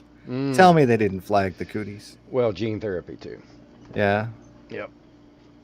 They have tweaked the algorithm. Well, I know that as I'm looking through stuff that they actually scan the images and the words that are on the screen now. They do that. Yep. I don't know. I'm like I figured. I think I'm kind of in a black enough box where the robots don't even get me. Right? Is that it? When you're in the black box, the robots just kind of just go right over you. They're like, That's it. No, people in Czech Republic don't get to see me, and neither do the Google bots. And that's how it is. So yeah, this pharmacist guy was basically saying, yeah, you don't want to take that stuff. And he probably worked at a place that required people to take it. So he was replacing the shots with saline and goes, yeah, Wow. And No, he I didn't didn't want to know that. hurt people. He knew that there's people are going to get hurt, so he wanted to be responsible, and he messed with some of them. And they initially charged him with a misdemeanor, and then they came out and gave him 3 years in prison as multiple felony because they said that their little shots there were worth like $1,000 a piece or something. Wow. Yeah. Interesting. If it says in here how much it was over $10,000, which is going to bring you through your Wow. felony level. You got it. But they give him 3 years in prison for that. Unbelievable. Well, unbelievable that he even pled guilty. It'd be Yeah, like, I no don't know doubt. what you're talking about. Exactly. I don't know what you're talking about. That is wild. The initial story said that he refused to refrigerate it, which is kind of a thing that you do. Is like, boy, I guess the vaccine got left out of the refrigerator for too long. Guess we got to throw it out. Oh, no. Like, I think he played that game. Yep. Sounds like something that I would do. There you go. Whoops, it fell off the truck. Whoops. Oh, Butterfingers. Yeah, and that's another interesting aspect to this serum, super soldier serum. I'll just say that, but they're having to keep it at a very stable, particular temperature as well. Supposedly. Well, that it only has a shelf life of a week. One of them does. Very odd. And so number. they opened up all of these little clinics to try and shoot everybody up, and nobody showed up. So now they've got all this money in these, poison pills or whatever they got, the little poison shots, and they don't know what to do with them, and they're going to expire soon. And man, we paid $1,000 a shot for these. So what do? They cross out 7 days on the box and write 30 days. They go, good. We're all good now, boys. Yep. Yeah. You gotta love it, man. They say it'll be fine. They're experimental anyway. You won't be able to tell the difference. In light of all the information that's come out, yeah, with Fauci and the emails and everything, it's like, okay, what have we been saying for the past year? But that's just more psyop in itself. Yeah. I mean, you discussed before, it's this grand awakening that's coming, and Satan's going to be on that. I don't know. I grand awakening, like 4 people. I'm getting I'm getting pretty tired of people around here. Bahamas is waiting, man. Florida's waiting. Just give me a call. I went to the last time that I bought cryptocurrency. I went to the bank and asked them about cryptocurrency, and the lady had no idea. What? And I'm like, and this lady has been there a while, at least since I started, like a few years. And I'm like, you ever heard of Bitcoin? No. I'm like, what? How is that even possible? I don't know. It shows you how far out in the sticks I am, because it's like there's a new story out that like 14,000 new employees, investment, whatever they're called, coordinators, basically the people that steal all the baby boomers' money, those guys, investment, whatever they are.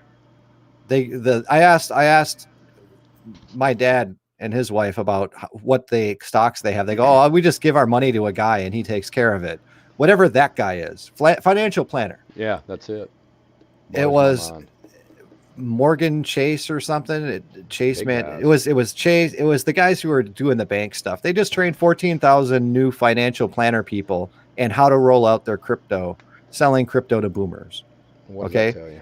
They're not going to turn around and put Bitcoin to zero. Nobody is going to outlaw that stuff because that is the new world order, the banking system. Right. They're not, I mean, it's about as a secure investment as you can possibly make. I agree. And by the time you figure out you need that stuff, it's going to be $200,000-$300,000 a coin. Right. That's why the government's scrambling as we speak to try to come up with Oh, man. They've been mining all that stuff for a long time. They're just trying to figure out how they can actually tell the people about it, because technically that Bitcoin would be ours because we're the one who pay for it. You got it. And that's the way that it works in Sweden, where the country, it's either the country of Sweden or it's one of them countries up there. There's like Norway and there's Sweden, and yeah, they are very communistic, socialistic. So everybody actually literally does own anything that the government does, and it's like for reals, right? And so I think it was Norway. Anyways, they invested a bunch in they got Bitcoin from some sort of illegal scam or something, or somehow they ended up with like 200,000 Bitcoin, like a huge amount. And man, they didn't do anything with it. They're just holding on to it. But technically now every citizen owns a piece of that. And it's like they own some other assets too that they get like derivatives on stuff the state owns, you know? Okay, sure. Which is cool. Like in America, it's supposedly illegal for the government to own anything. Don't ask me Absolutely. why there is a city-owned liquor store in my town that has a monopoly. Seems course. completely unconstitutional. ABC, But sure. So what the government does instead is they just give all their money to private corporations and basically make them tools of the government. But Bingo. Absolutely. that gets their job done. Yep.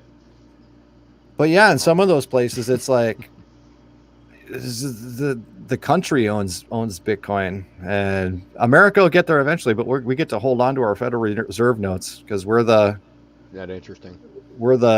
satanic author of those bills, particular bills. Yep. Eventually we're going to have to fess up. And it's like, what is the government going to do? Oh yeah. Well, geez, we've been mining for 10 years now. Who paid for that? Black crypto budget. How will we have to manipulate the markets? We have to manipulate the markets. How we keep Social Security going. That's the excuse, guys. Everybody who's listening, the excuse for the economy being all messed up and nobody doing anything about it, and all the insider trading. Why do businesses out there, some businesses get to literally murder people and nobody do anything about it, get to completely raid people's accounts and do all this terrible stuff? It's because the entire Social Security system, the medical system, and all these systems depend on the stock market. All the retirement stuff. So if you're a stockbroker, you're not punishable under the law. You got it. Eric Holder said it. We're above the law. Yep. Absolutely. He said it to Congress. Most certainly did. He says it's none of your business what we're doing. Keep it. And that's true. Because at any time they could completely wreck everything. They don't have to hold it together. No. They're like this. Oh, Biden, you want more money? You want another $1 trillion? Well, we can work out $1 trillion, but you got to help us out. We'd like a little slice of Afghanistan too. Thank you. What are you going to do for us? We want to put a Federal Reserve Bank in Afghanistan. Make it happen, and we'll get you $1 trillion. Okay. Got it. And then they go to their printing machine, and then they print it up, and then they go. And like Wall Street and investing and all these guys, they're all playing the game. They're all getting free money, gambling with it. And then when they fail, the taxpayer more or less pays for it out of inflation and slavery. And yeah, that's how the system works. Slavery. That's it. Built upon fraud. The only reason guys like Enron went under is because he messed over people that were part of that club. That's right. Because Enron was doing it for 15 years. The SEC, Securities Exchange Commission, who's in charge of that, went and visited him like a half dozen times. They didn't have a problem because they were probably invested with the guy. Oh, absolutely. Mortgage-backed securities, that was everybody's retirement fund. That was the 2008 crash. And they had to bail them out. Otherwise, nobody would have any Social Security income, and every boomer would lose their income. That's just how it is. So these people get away with whatever they want, and they print the money, and they manipulate everything to their favor every single time. And now you have an opportunity to where you can sort of not have to play in that system anymore if you don't want to. You don't have to play in the banking system. You can have your own money that nobody can take it away from you. Sounds like a plan to me. Granted, at the moment, it's being heavily manipulated, but there's a lot of people shaking hands on that deal. That probably is never going to happen again. Both because when countries are involved, it becomes a national security issue. And, nobody owns Bitcoin, though, so I don't even know if the government wanted to step in, if it was Russia wanted to step in or China wanted to step in. I think if the government could have stepped in at some point to wrangle Bitcoin, they would have. And the thing is that nobody owns it. So you want to go find Satoshi? What are you going to do then? He's going to say, well, good luck getting the code out of my head, right? He's got 1 million Bitcoin, Satoshi. So There isn't anything they can do.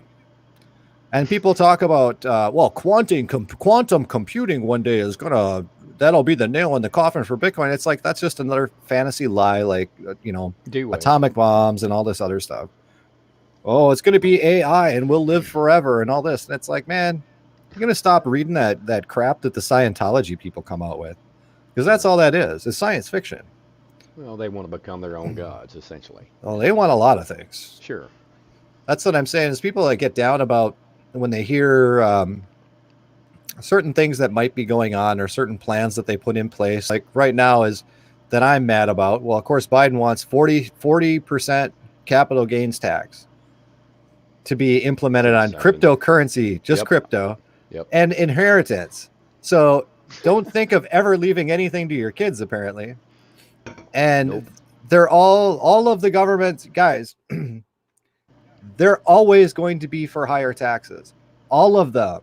Because none of them pay taxes, guys. Right. And they've made that statement. None of them pay taxes. Right. They said they want it all. And you'll own nothing and you'll be happy. Okay. The truth in that, though, is that if you do own nothing, you will owe no taxes. And there are plenty of legal ways not to pay taxes. Sure. Which is what they do.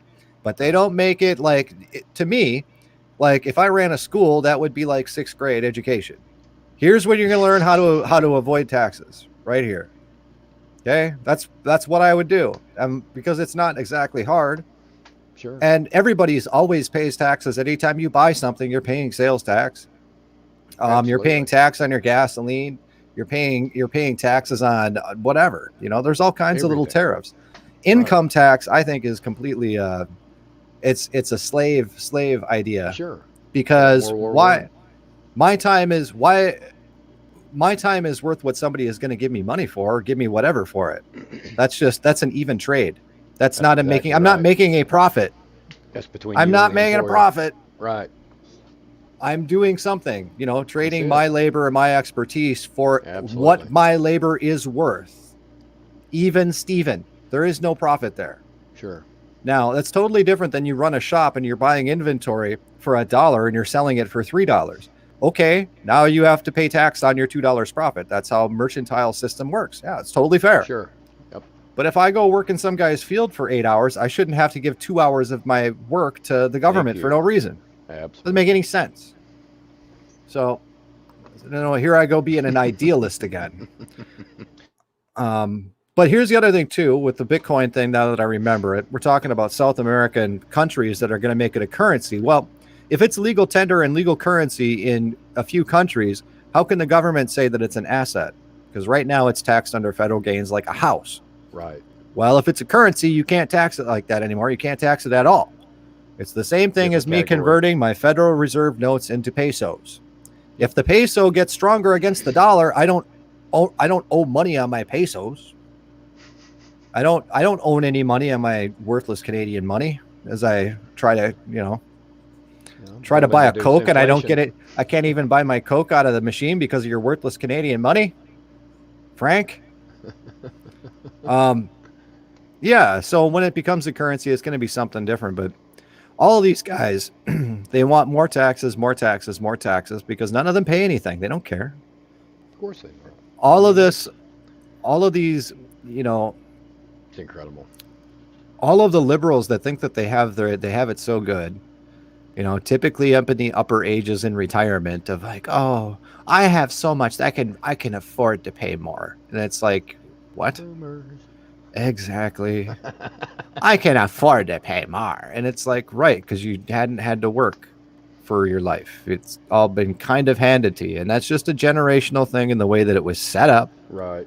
That's exactly but you understand, if you're voting for more taxes, your kids are paying that tax. That's it. Not you when you die in 5 years. Sure. And you're stealing away your kids' inheritance if you're going on a 40% capital gains. Like, what? Yeah, absolute slavery. But people keep their money. Period. It's all just the whole thing about keeping poor people poor. That's it. That's really it. And they really want to try and come down on crypto, number one, right now, because they're manipulating the market. But number two is it's an escape for a lot of people. Right. Do you realize how many millionaires were made when Dogecoin went up to like 70 cents? A lot. I mean, thousands. I think there was like 10,000 millionaires created when Dogecoin went up to 70 cents. It's something that was based off a meme at that. Right. It's incredible. And the only people who really bought Dogecoin were like millennials, young generation, probably had 20 grand at least in student debt over their head. And they're like, well, the government gave me $1,200 as they're sitting in their parents' basement, literally, because they can't afford to go anywhere. And True. They're like, you only live once. Smart move. And they throw their money on it. And it's not, I even mentioned it where if you took a lot of people did, you took your $1,200 check, the first one when it came out, and you put it into Bitcoin, the check was worth $6,000 a year later. Yeah. So you put it into Ethereum, your check is going to be worth like $100,000. So Drew, you can make some mad cash, and they want to steal it from you. You better believe. And you could lose it all. Barons. Yeah, or you could lose it all. I mean, not everybody's a winner, as the casino says. Well, that's it. I got trigger happy fairly recently, and you talked me back into something else. So I'm sitting here watching it. Yeah. No, hold, man. Like you said, hold. You got to hold right now. What's the other currency that I invest in? The H&K stock. So there you go. Yeah. That's where most of mine. Well, that's a good one. That one's guaranteed to go up too. Absolutely. That one's usually about 10% to 15% a year, from what I understand, if not 30 or 40. Hey, actually, if we get a really wild president in there, we get 30 to 40%. I just made about 40% off. There we go. Good old Obama when he was in there. You got it. He skyrocketed. He doubled handgun prices and bullets. You better believe it. Yeah, and Clinton did the same thing for the old assault rifles. You got it. The assault rifles went from $300-$400 to like $2,000. You got it. And my brother got one at the peak. He bought at the peak. Oh wow! Because he's like, well, they're probably just gonna get rid of them altogether. And it's the typical defeatist attitude of, well, they're just gonna do what they want. I'm going to fight. I'm just gonna buy it and hide it. And it's like, little did he know. Now you can buy them all day long at Fleet Farm for like $400-$500. Yeah, Your basic. I don't know if you can get a Bushman for that much, but you can get your Chinese make AR-15, I guess. Sure.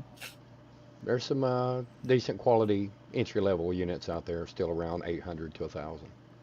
Before all this hit, you could get them for $500-$600 all day. If you got yourself an elephant gun or a 30-06, you want it to be built pretty good. You better believe it. An M16 is like a 22. It's like it. Pow, pow, pow, pow. They're made of plastic, for crying out loud. Yeah.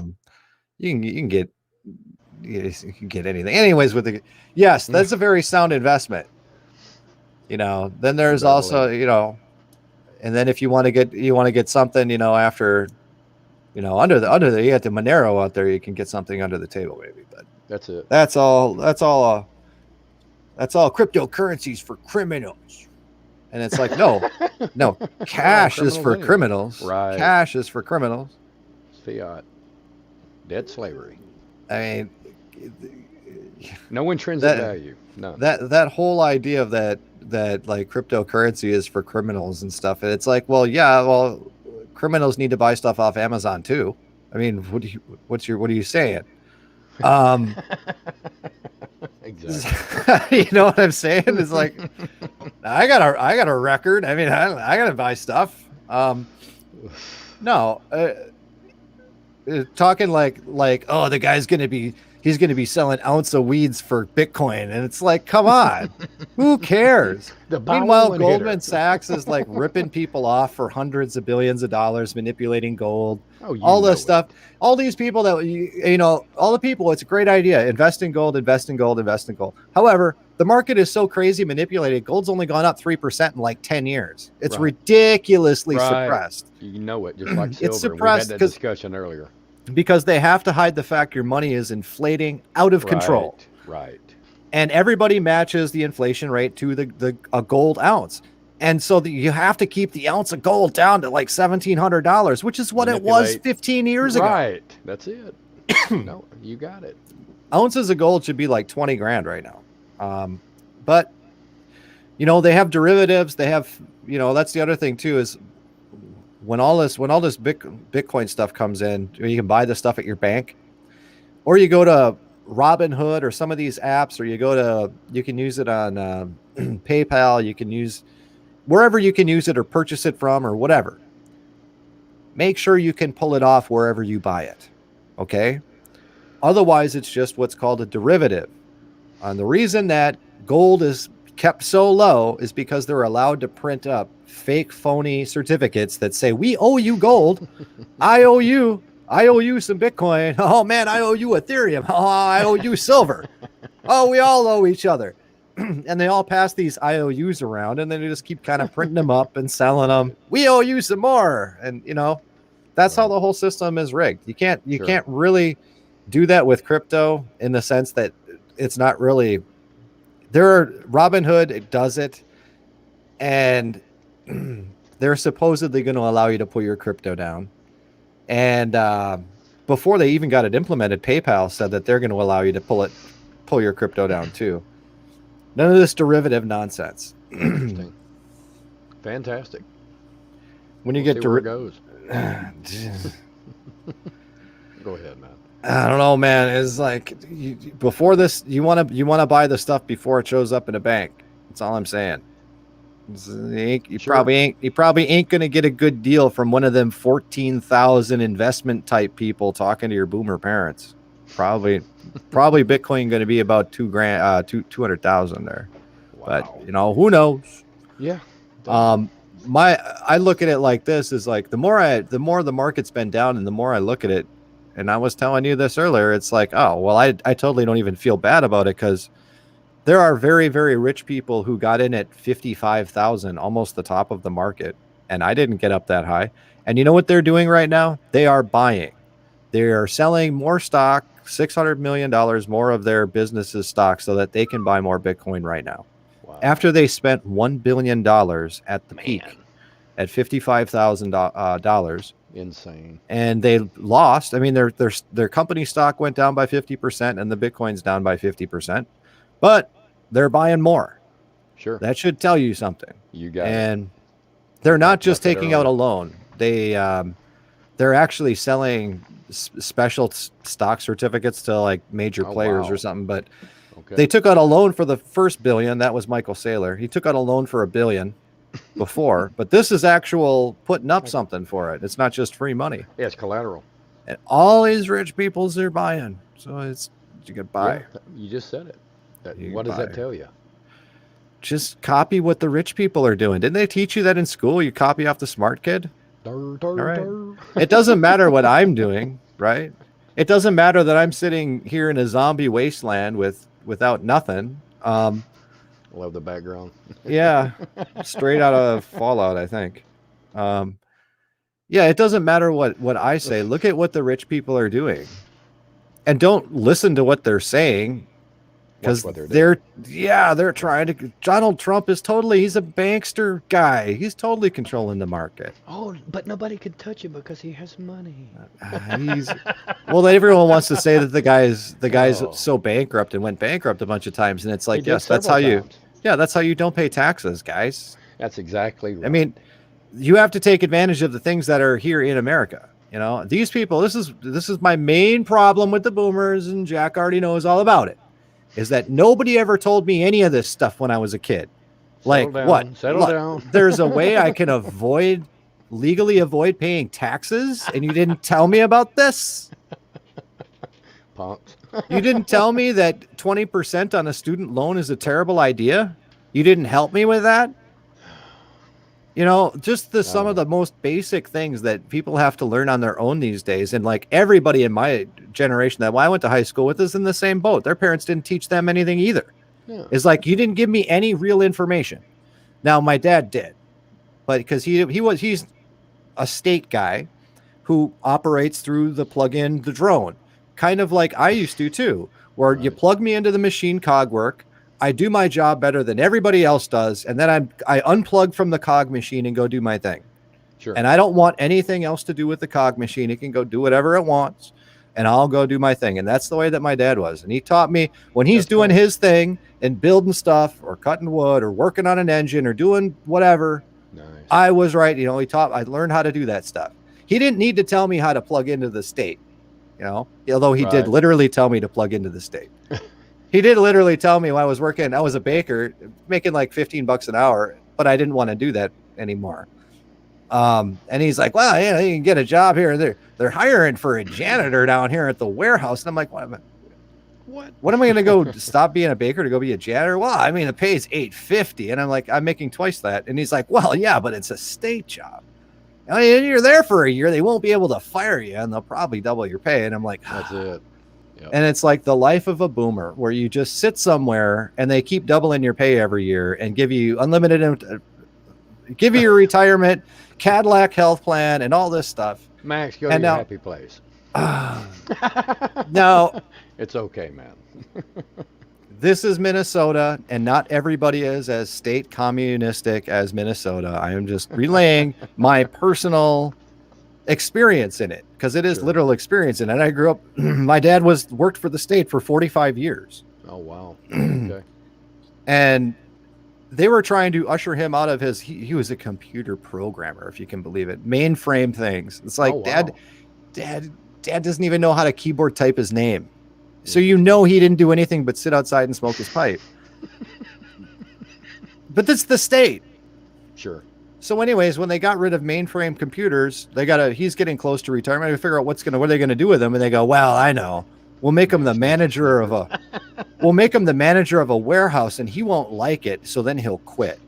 But see, here's the thing is when you're in a state union like that, if they eliminate your position, you qualify for everybody's position who is below you. Yep, I've been in the union before. So you get to literally kick everybody out of their job on the way down. Yep. To take their job. Sure. Because that's how the unions work. You can't fire any of these people. Nope. But Dad was fine to retire. He was just kind of whatever. He didn't care. Yeah. And they made him the manager of this warehouse, and he had to drive a truck and have a endorsement, super special endorsement for air brakes and big trucks. And my dad, 45 years before that, before he signed up with the state, was a dump truck driver. Oh, wow. They didn't know he had the CDLs already. Interesting. So needless to say, he was such a good warehouse guy, they gave him $5 more an hour. So he got paid, sure. Yes. But that's the state. And, he told me his warehousing was pretty much sitting around talking to me all day. But, that's the state. So that is my experience with that. Cadillac health coverage and the whole bit. He never told me anything about, Cadillac, man. The only thing that ever mattered was how much you made an hour, right? And that's kind of the whole thing. And it's like, not anything else. As you go to school, he's like, well, how are you going to pay for it? And I'm like, well, Dad, and I couldn't get any loans because he was my dad.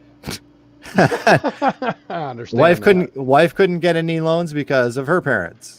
And it's like, you have to disown your parents in order to qualify for loans. Yeah, it's craziness. That's unfortunate, but that's what we had to go through. I gotcha. And it's like, even the most basic things about how the world works, would have been nice to know that, say, 25 years ago. Wouldn't it? Maybe change the course of certain people's life, having that specific information. Wasting my life messing around on the internet talking to you people. I want to talk to you people. I do. I get worked up on that because it's like, man, all this stuff that I had to figure out for myself. And I know not everyone was a dum-dum back then. I mean, it's kind of like people have gradually gotten worse and worse over time. But I think back in the day, I think people are just like, ooh, convenience, ooh, shiny, ooh, Netflix, ooh, this. Well, and didn't want to worry about too much else. And it's like, sure, you're raising your escapism, and the American dream came into fold too. That was everyone believed the government's the friend and send the kids off to school. And the better you do in school, the better you do in life. Absolutely. And, I realize it's hard to realize that people bought into that lie. Now, what I've always had to deal with, but maybe the world was a different place. It was. It seemed like there was a very harsh transition with the old Clinton getting into office. You better believe. Where every 3 strikes are out, you got one doobie, you're going to jail for 5 years, and all of that. And then it really got bad with Bush too. Oh man, Skull and Bones. All of the bad stuff that really messed over my life came in with Bush 2. Sure. Yeah, I was a teen when Ronnie Reagan was in, so it was. Well, apparently he was. Yeah, apparently he was great. Everybody loved that If guy. people only knew, right? Well, I don't know. Yeah, moderate compared to some, but he was still dialed in. He was part of the system,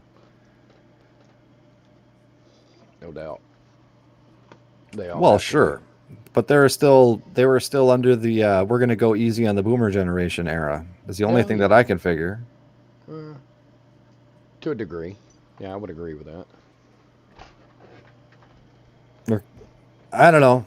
I wonder. Someone's got to ask old Biden what happened to all that debt relief he was going to do. Is they just going to blame it on his dementia? He got elected, It's telling just all the sad. millennials he's going to wipe out their debt. What happened to that, Biden? The White Hats are fixing to step in and take over, and he's going to be president again. Right? No, 40% capital gains or whatever. There you go. It's ridiculous. It's like we've talked about. By the time the millennials get there, it's going to be 80% or 100%. Yeah, no doubt. No doubt. 100% from the 99 percenters. Right? I don't know. I mean, I don't think it's going to get passed at 40% for like the richest. I mean, and they make it sound like with these bills that, well, it's only for people who have over $1 million. And it's like, people don't understand that with money inflating, just your average guy has $1 million of assets. Yeah, it's not a lot of money anymore. Your average baby boomers have like 5 million. Okay. The wealth bracket for the people that are in that upper baby boomer age, that's where all the money is in their stuff, in their assets. Right. So when people talk, I mean, and then they're like, well, you know, they can't just spend money willy-nilly. It's like, well, if you sold your boat, got rid of one of your 3 Buicks, maybe got rid of, you know, your timeshare in Cancun and your timeshare in Hawaii and your timeshare in Portugal, you know, maybe you'd have a nickel. Maybe. But you take all of those assets, and when they're liquidated, if you don't have that stuff in trust, all that boomer stuff just goes straight to the state. Yep. Okay. That's it. Right. It's inheritance tax. Sure. But I don't have it in an estate because I don't have any money. So. Well, I don't. Good thing. I don't have anyone to leave it to. I almost want to adopt a little brown baby somewhere, right? Isn't that the thing? Adopt a little brown baby from Guatemala or something. Man. I don't know. What? It worked for Oprah or worked for them people. I don't know.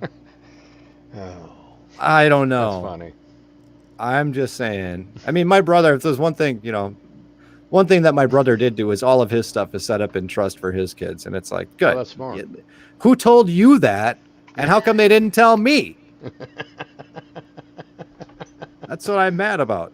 Because all someone had to do was tell me. Hey, Max. You need a Snickers bar, man? It's gonna be all right. We're working about the money stuff, and hey, it's in the past. You're a smart cat.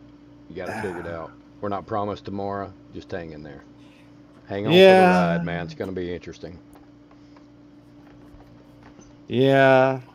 By the way, the Earth is flat. The Earth is flat. You know, actually, I've changed my mind. I'm back to the ball Earth. Yeah. There you go. Too much cognitive dissonance. Yeah, you're one of those, like, what do they call, you know, spinach hands or. That's it. You're spinach hands. No, you're spinach hands when it comes to the ball Earth. No, I just want my friends back. Yeah. I want my family and my friends back, man. They've totally turned against me now. So, yeah. Got to go around, man. You know I'm kidding. Yeah. Interesting revelation, I know that. Looks like herbs and natural remedies are getting pulled. Oh yeah, we didn't talk about that. Yeah, that's a fact. Which is a very good point, and it's something that I don't follow a ton, but I do run across it. And with the new sort of medical apocalypse system that they're running through, I don't know what else to call it. Sure. You've got a bunch of idiots who just know how to read a computer screen, and that's how they diagnose things. The last stream or video, I talked about how Google is partnering up with like health partners and partnering with Alameda to be able to Google, I got a pain in my shoulder. I need an ice pack, and they Google their remedies, right? And so that's the system, and they've been wanting to make basic vitamins illegal for 15 years now. Yep. Tangy Tangerine guy's been fighting them since early 2000s. Yeah, I've read these different articles and heard different people speak on this because heaven forbid you're healthy. Well, they want to make it so you require. They don't care if they want to make it so that they require a prescription. Yep. Do you imagine you need a prescription to take a vitamin C pill? Yeah, exactly. That's insane. Because they just don't want you to be healthy. And if you are going to be healthy, you have to pay them to be healthy. And I don't know. So that's what's going on with that. And there are some other things where they're saying they're not making products illegal. It just goes to show how close that Amazon and Tesla and General Motors and all these guys are with the state, is that they don't even have to outlaw anything. The government just goes, well, we think that this particular vitamin, there might be some problems with that. Yeah, we don't no money in it. We just don't. We're kind of questioning, whether or not this is a valid product. And so Amazon just pulls it. Amazon won't allow anybody to sell a particular vitamin just because the government says they don't like it. You got it. There's nothing illegal about it. No proven any problems, anything. Amazon's like, oh, we'll just stop doing it. Well, why? Because the government gives Amazon money. You got it. And same thing with Tesla. Whatever the government wants is what Elon Musk and Tesla is going to do. Well, if Elon even has a say in it, I don't think so. It's just that's what's going to happen. Right. As they tax the air that you breathe. Well, that's Elon's plan. He's all about that. Absolutely. He's the front runner for the new green agenda and all that. Yeah, the neural interface. Yay. None of that stuff is that guy's nothing but one scam after another. The whole Matrix. That dude is just, he's not quite the level of Bill Gates, but at least Bill Gates actually does something. Elon Musk doesn't do anything. He just had money, was born with money, raised with money, and bought companies that somebody told him to buy because he had good parents that told him how to invest the money. That's it. Yeah, I agree. And then he took credit for it. Like he said, he started PayPal. He did not start PayPal. Exactly. He bought up majority shares, and what do you call that? Hostile took it over, and then named himself the founder. And then he did the same thing with Tesla. And then he did the same thing with SpaceX. And then you look at his history, you find out he's like a diamond baron's kid who was just a playboy idiot who was bald, guys, and had bad teeth. He was really bald. Like those creeps that you went to high school, they'd be like in senior high and they'd already have those creeps that would already have a bald spot up there. Like, yeah. You look at Elon Musk when he's 20.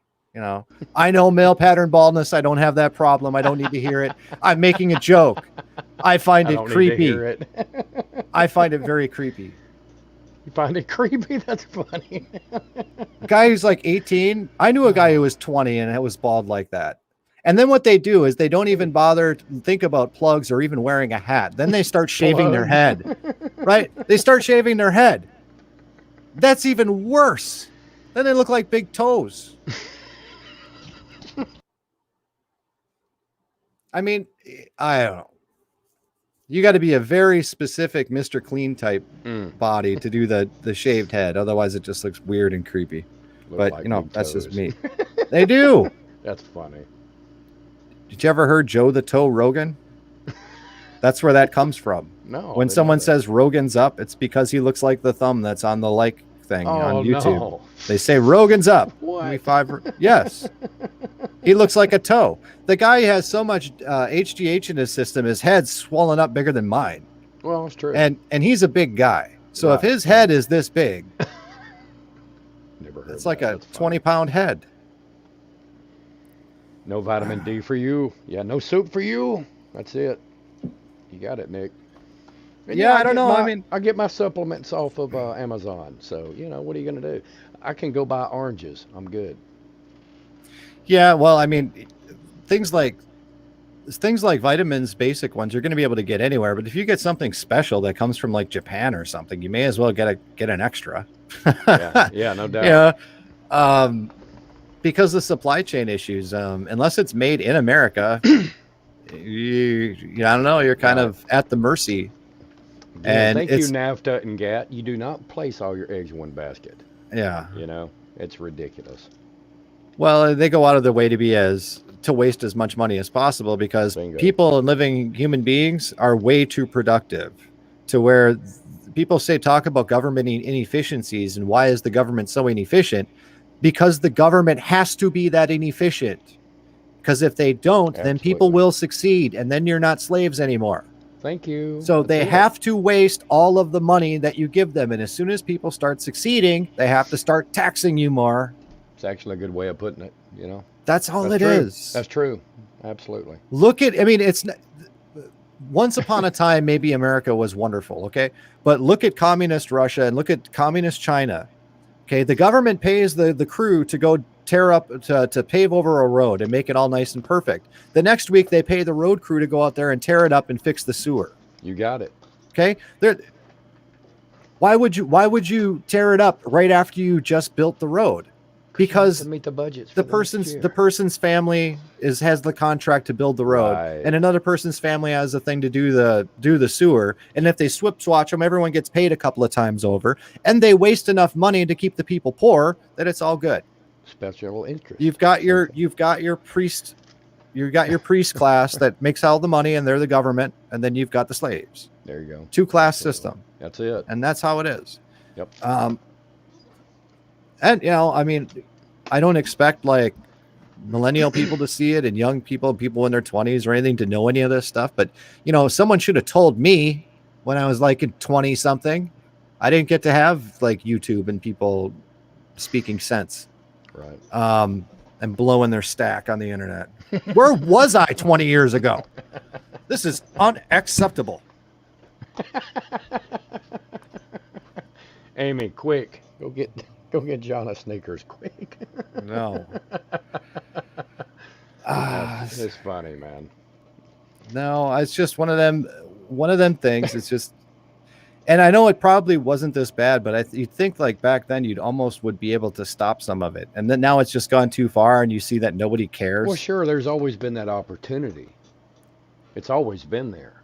But when you have the matrix, what do? When you've got a pocket of resistance here, there, and the other, look, man, at the end of the day, we all know it's about salvation, but everything in between is like, what can you do to better yourself, let alone your neighbor? Try to pay it forward, as I say. That's what it comes down to me. Is as far as the things that you're discussing tonight, I understand it. I do. I come from a different set of tracks than you, Max, in a lot of ways, but we definitely have a lot in common. So I see a lot of perspectives from when I was younger. Hindsight, what has changed? A lot of things have changed rapidly in society, in 25, 30 years. That's why I long for the 80s, man. That is my happy place. But I was younger and I was naive. Yes, the system was still there, sure. They weren't burning people down in Waco. They weren't spraying the skies with whatever they're spraying with it. Absolutely. Everything went totally out the window in the 90s with the Clintons. It was just like, woohoo, we made it. Moving on up. Release the hounds of hell. Yeah. Yeah. Yeah. I mean, they definitely ramped up that itinerary at that point. They always want to say that they're behind schedule, but it's like, please. They couldn't be behind schedule. I mean, they didn't do anything until Clinton. They didn't do anything. No. They put in Roosevelt and then they stopped. I'm like, all right, we got to get 20 years. Well, the fiat currency, the wars, sure, that was there. Then the Industrial Revolution hit. And then, like you say, okay, it was all audibles. It was written about. It was spoken about with the elites for years. For 100 years or better. Easy. Okay, timing. Technology had to catch up with that. Yeah, I don't know. Today. It shapes everybody's perception just being online. Maybe that's what slowed everything up because technology is a tool, and before they implement some wonderful new system, there's already people out there who know how to get around it. And Sure.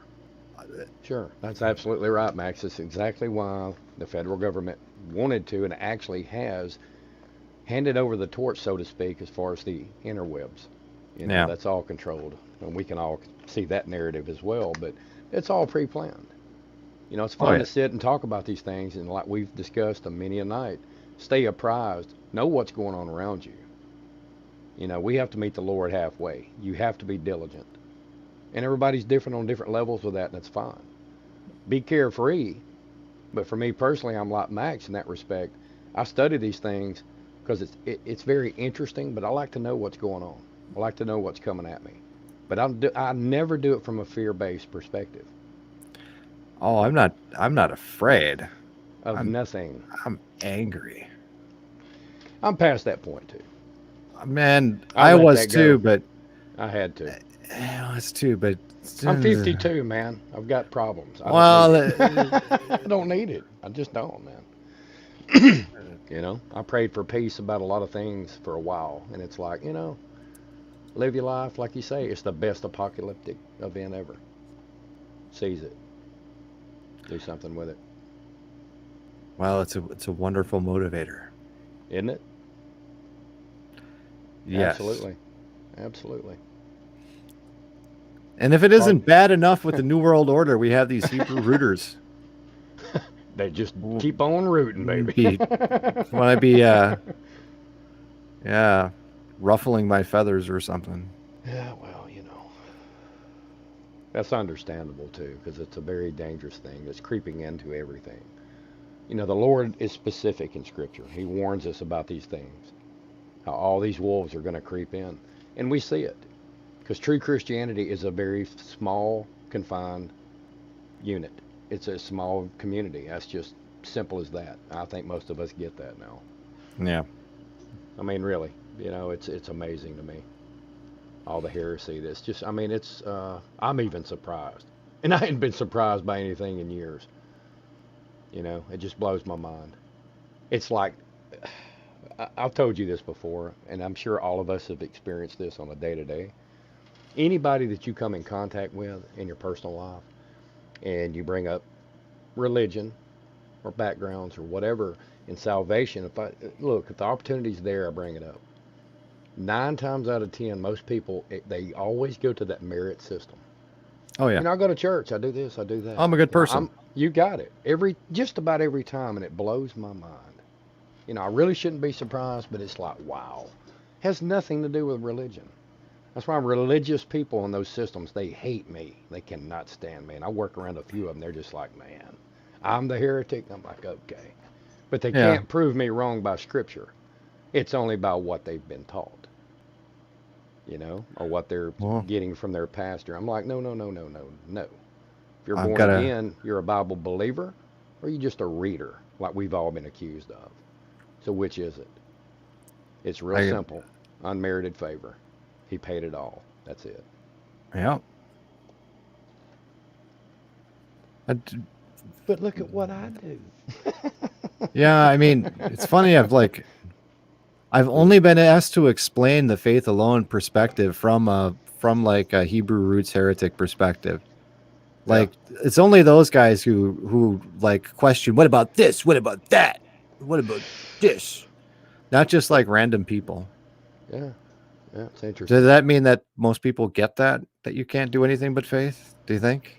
I think a lot do. More so than what we think generally. If that came out right. I don't know. Yeah, that's a good point. I don't, only God knows the individual's heart. And we can't know. Yeah. Short of somebody's testimony face to face and what they say, and people, they trip up on words and use different connotations all the time. But he says, make it simple. It's the faith of a child.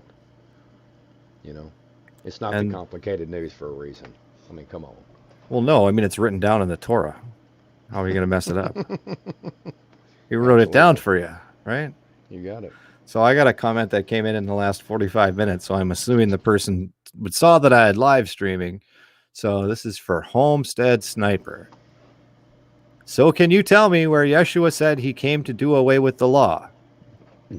Okay, that's the first part of the question, and he didn't. He came No, to he came to fulfill. fulfill it. That's right. Big difference And in then he wording. has, and where he said we should follow the traditions of men. He didn't. I hope you aren't leading anyone astray because he makes it very clear that's going to happen to you. You need to repent and throw away the Marcionite heretical theology. I don't know what that is, so I Martinism.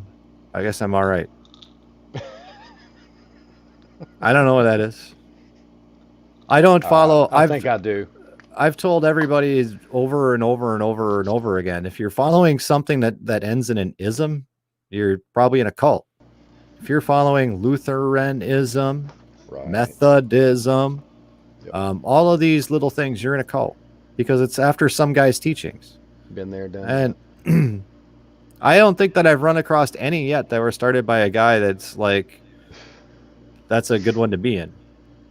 I mean, there could be. I don't know. I mean, the guy who is it Clarence Larkin was the idea who was given credit for a lot of theological doctrines. Sure. That doesn't make, you could say you agree with Larkin, it makes you a Larkinist, but Larkin, there is no Church of Larkin. Okay. There's no Church of Clarence Larkin. And when you look at Larkin's work, it's actually a mapping out of what other people were teaching. So It's not even his stuff. It's just him expounding, and he wrote the graphs of where your dispensations look like they start and all that stuff. So, but he doesn't have a church. He's just a scholar guy. Yeah. I don't know. Well, what tenet of Scripture has always been faithful and true? It always is, right? Because that's God's word. He said he'd preserve it. It goes back to that. And it goes back to the garden where Satan said, hath, he said, place in doubt, yea. Mm-hmm. So you either believe in his word and he kept it. Where is it? Or do you have to go to seminary and learn all these dead languages? Yeah. Okay. Well, people like to blame seminary for a lot, and it depends on your school. So I don't know. That's exactly right. It goes Everybody, back to what you said. And here's the thing. If you're going for a degree and you're going to be accredited, you have to take certain things. Just like if you need a degree, you have to take like a basic English class, a basic math class, right? Sure. Now, in a theology degree, in order to be somewhat accredited, you have to have like a semester of Hebrew. Right. You have to have that. And then anyways, my seminary let me do whatever I want. I went in there, like I'm ranting about baby boomers. I went in there and I'm like, what is this? This is completely incorrect. What is this crap? Are you telling me you're sticking up for Muhammad in here? I literally did that. That's good. Because That's good, man. The particular school that I went to happened to only be about a block from where I was living at the time. And even though the whole thing was basically correspondence, I had to go down there quite a few times. And man, I was livid about some of the things that I had to read. And they're like, oh Lord, here comes I wrote my report. I wrote my report about everything, calling them a whole bunch of names and this and that. And you're heretics, and you're cursing your school and all of this stuff. I was a little younger then. No. And they wrote back to me going, yeah, we don't believe that. We're just seeing what your response would be to the materials given to show that you've read it. There you go. So they hand you a whole bunch of stuff of all of these old scholars, like real old, like I don't want to say 1600s. I think it was newer than that, but like 1780s, right? And like these really, really, really old stuff. And because they're all free, right? I mean, this is a largely run by donation seminary school. Still exists, which I'm happy for. But yeah, it's like I didn't have to pay for books or anything. I paid tuition, and that included everything. So they're free on the web books, but there's stuff from 1700s in there, and it's stuff a lot of people would have to learn for big degrees. And yeah, man, but some of the things, those ideas that some of these guys had about things are so crazy. They said that, yeah, I don't really want to get into some of the stuff that I'd read in there, but anyways, my school afforded me the opportunity to write in all of my little essays and correct them as to the correct doctrine. And what these guys were proposing for their ideas was silly, including the idea comes up with Christian marriage counseling. The idea comes up with Christian psychology and some of these other things that were coming up. But I completely blasted, just like I was making videos at the time. So I probably actually made videos on them. And I got, oh, that's interesting. I got almost straight A pluses in that. I got all straight A's, but I think I got one grade was like an A minus or something. Oh, wow. And I did it exactly. Critical thinking. I did all of my work exactly as I do my stuff talking to people on the internet. So that's interesting, Max. I don't think ask you. Yeah, I don't think I could get away with that if I went to your local yokel Lutheran, give us $60,000, so you know we can tell you you're blessed. Get him out of here.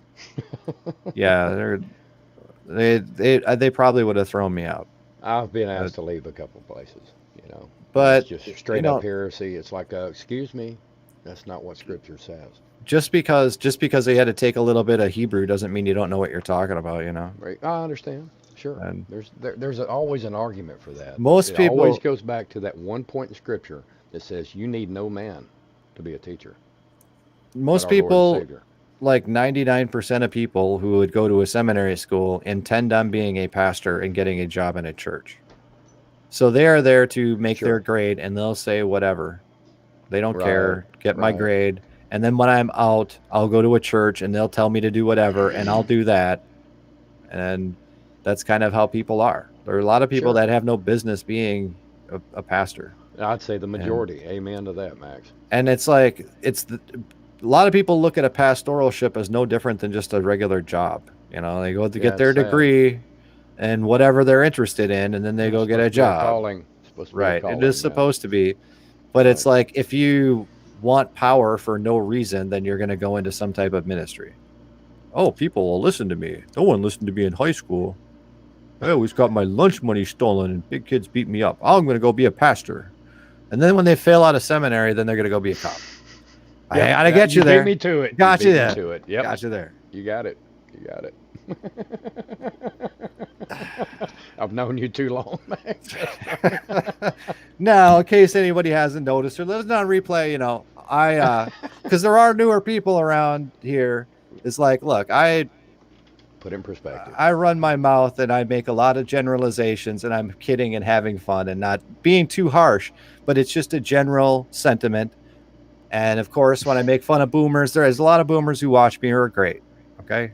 Right here. And you're not a boomer yet. Close. You're on the cusp. You have boomer tendencies like my brother. That's funny. Boomer tendencies. Well, I'm 52, man. It's more than that's boomer tendencies. So you got it. So yeah, and that's just from my perspective, and that's about all I got. It's not trying to go out there and go being on hating on people or anything like that. It's no. It's just how we if you roll. Offend, you offend, right? Well, you just be yourself and you speak. And this truth, is serious. I'm telling people I'm adopting a brown baby, man. Come on. You want to take me seriously? You're going to take me seriously. Anyways. So watermelons are found on Mars, police say. Wow. Anyways. No, I'm going to have to adopt something. I can't leave my stuff to the dog. I'm probably going to outlive the dog. What am I going to do with that? That's actually, I'm half serious about this, right? I'm half serious. I'm sorry, hold on. If I ended up going to Buenos Aires or wherever they're going to let me get away with everything with Bitcoin, I can go get a brown baby and give the Bitcoin to the baby. I don't think that the idea sounds that far out of line.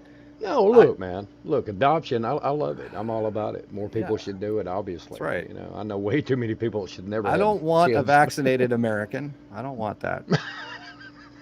We go to one of those places that Bill Gates hasn't been, and we're going to go get a fresh one. Well, it's definitely not Epstein Island. I know that. Oh, no. Easy. You went there. See, I'm being light and humorous, and you're going to the EU. Yeah, well. But no, I don't know. you know, who knows? I don't really even think about it because I don't think that we're going to be here by the time I don't think that I'm going to die of natural causes myself. But, you know, if that was something that I were to worry about, I guess, you know, I'd have to give it to my brother's kids or something. But, Sure. or yeah, go adopt somebody. Well, there's nothing wrong Hey, with you deliver the mail, right? Hey, how'd you like some Bitcoin?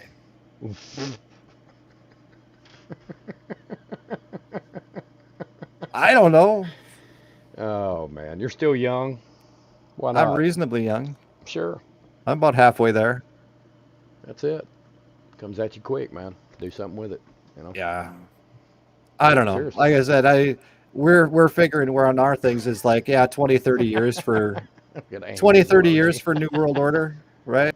And so, you know, that's when about it's tore down. I think it's going to be tore down, and that new Enlightenment order is going to be in its place probably in the next 5 to 10. That's just me. right. But like know. we're thinking of like the tribulation, the 7 year thing. I got you. I don't know. Where everybody's under one guy. Yeah, maybe 15 to 20 years. That's very possible. That's very possible. Some people are thinking it's going to happen tomorrow. No, there's no way. Again, there is certain signs. There's certain. Somebody told me that because they have a giant talking hologram machine, that we're all going to be raptured and the Antichrist is here. And tell me somebody lied to me. Well, I'd say somebody's either doing that or they're just heavily misinformed. They're not studying Scripture. They're not being led by the Holy Spirit. They're getting caught up in all this fear porn that's just rampant right now. It's everywhere. It's in everything. Yeah. You know? Everything from modified mosquitoes to, you know, watermelons on Mars. They do that on purpose too, sure right? They do. So absolutely. We want to talk about them running the news right now. It's very important with the Cooties thing going on. Sure. And make people not look too carefully at anything. So you keep them in a constant state of fear, and huffing and puffing on their own juices in their mask. Yeah. It induces a state of fear. People don't think very clearly. And then when they finally take the mask off, you jab them with some poison, and then they get the little Guion beret thing going, and off you are, you know. And it's all how it works, but you know, sad. It's truly sad. But we're the wacko cuckoos, but I'll take it. You know where I stand. I'm not getting on no train. I'm not wearing a barcode. Someone was talking about that. Wasn't it Dollar Vigilante? Was that who was talking about it? He's like, oh, I totally understand how people were getting on trains. Was that him who was saying that? Maybe it was so. I think one of his more recent ones. He's like, yeah, I could never figure it out in World War II. Why would the Jews get on the trains? And he's like looking around now, looking at lines of people that want their cootie vax, and it's like, well, there's the train. They just tell them this is good for you, and oh. Yeah, like a good little lemming, off we go. Yeah.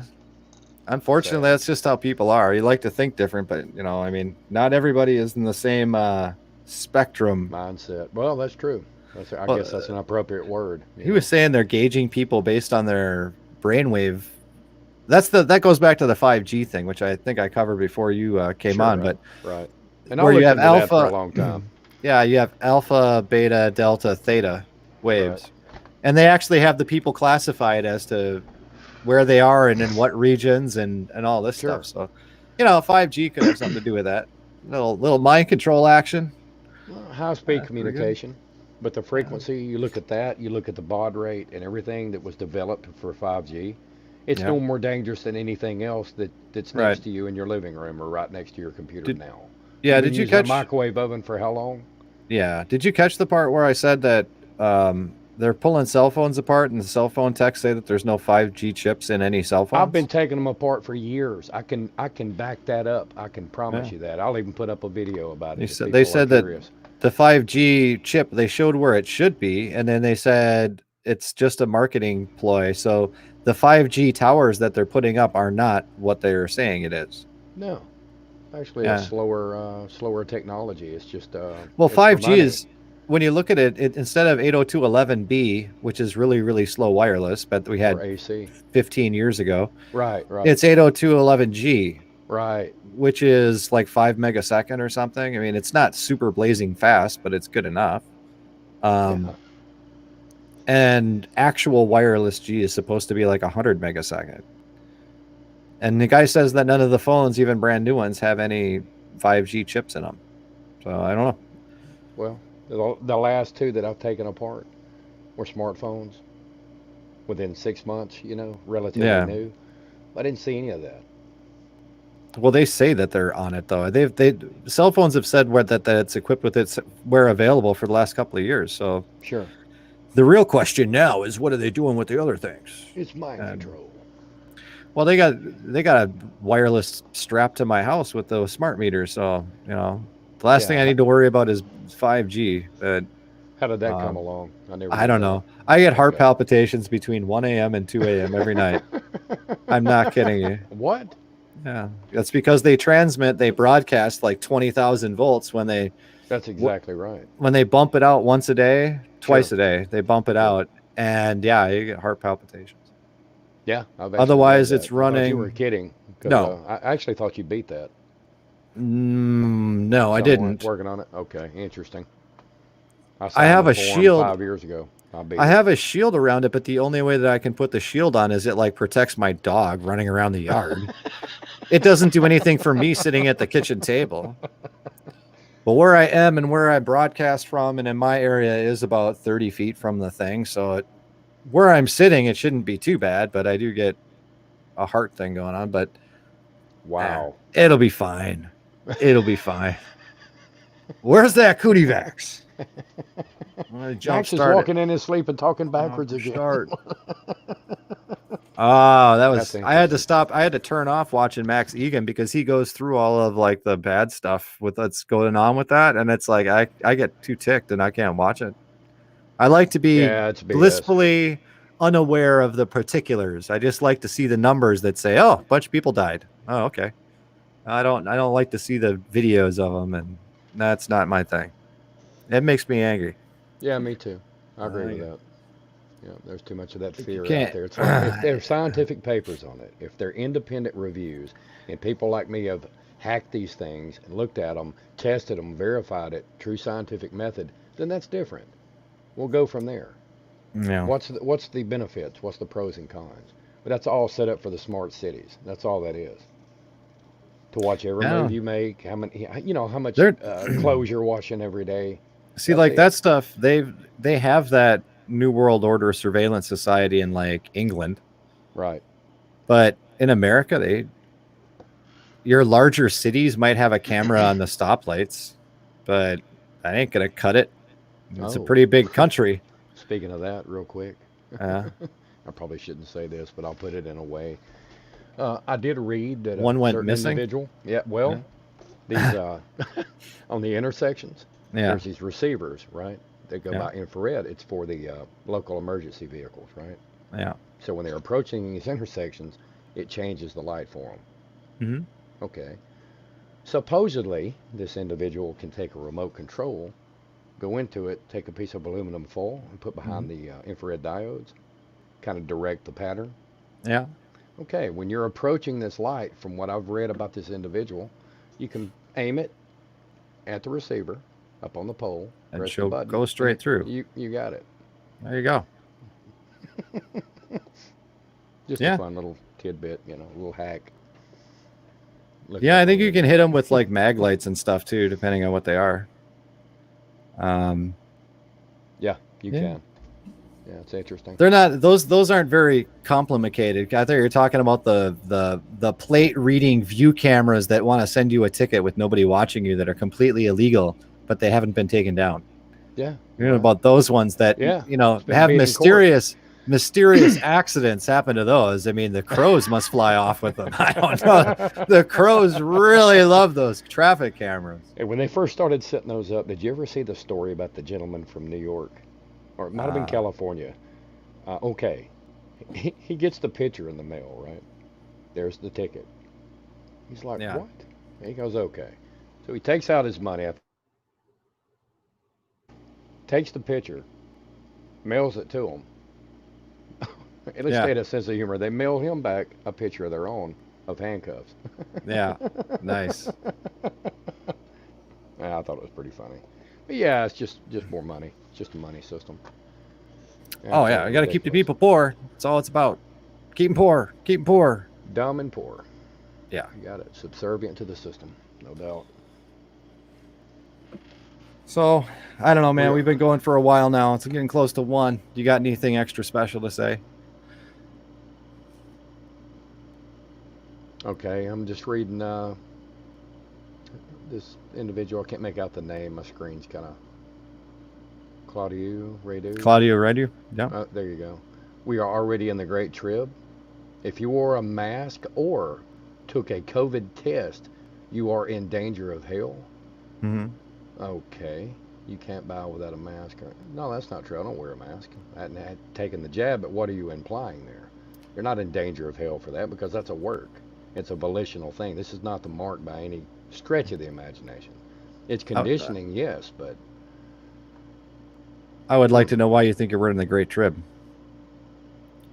We got to have a couple things. We got to have Satan running around. So we have to have a guy who's Satan. I guess that's going to be Donald Trump, right? Is that going to be it? Yeah, these tests might modify genes as the vaccine does. Well, we don't really know that. That's been speculation. We don't know that. But and even if it goes back to volition, they cannot trick you into going to hell. No man has that ability, period. Right. And even if they do... believer. Go ahead. Yeah, and even if they do modify your genes, so what? God can't put you back together again? Yeah, we've been eating genetically modified food for how long? Yeah, the idea behind that is that this is how the Nephilim come back. That's what this whole nonsense is about. And it actually does come from the Hebrew roots people. You got it. About the shot is bringing back the days of Noah where they're mixing in Nephilim blood into the bloodstream of the people. And that's why you're ineligible to go to heaven, is because now you have demon blood in you. That's what that whole thing comes down to. Right. And it's all a crock. Right. It's that all was a my crock. Research for years. I come up with the same conclusion. What does Scripture say about that? It's all a crock, like Max said. There's no way. Are they still here? According to Scripture, it doesn't state what they went on to do. Whether or not it actually got crossed in somebody's DNA to the royal families, hence the royal bloodline, we don't know. It's all speculation. It does make you wonder. But, again, it's volition. Everything's free will. And if you're born again, you cannot be tricked by man to go to hell. That would be stating that you lost your salvation. Or as some people would like to state as of late, well, you were never really born to begin with, because if you really were a child of God, you wouldn't have been fooled into taking these things. That some people will say I have a problem with. Yeah. There is no debate with that. Is if you're truly a saved person, you can forget about God, leave God in the dust, and even grow up and even blaspheme and hate God and think you're an atheist, but God didn't forget you. Okay. Absolutely. So you can't even forcefully lose your salvation. Nope. And that's in the Bible, as God's promised, as God does not lose his sheep. Amen, Max. So spot on. You're going to have a real hard time convincing me of anything that you could possibly do, or that you could be tricked into losing your salvation by a shot. Can't do it. Again, we've discussed it. Those that are left here in the Great Tribulation, Daniel's 70th week, that 7-year period. Okay, those martyrs, obviously for that word, are going to lose their life for their testimony. And then the others, for what? Refusing that mark. They're going to lose their heads, literally. But God's going to protect a certain few too. So that's not me. That's Scripture. Again, my advice to anybody, take this to the Word of God. Pray about it. It's to be spiritually discerned. We all know that. Shut the YouTube off. Get in the Word. I've been down this road most of my life. I can debate this with the best of them. You know? Yeah. What does God say? It's volition.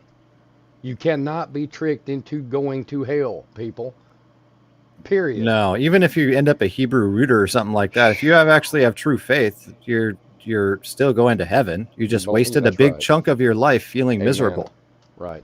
That's exactly right, Max. You know, none of those people in like the Seventh-day Adventists, well, there's probably some lost people in there.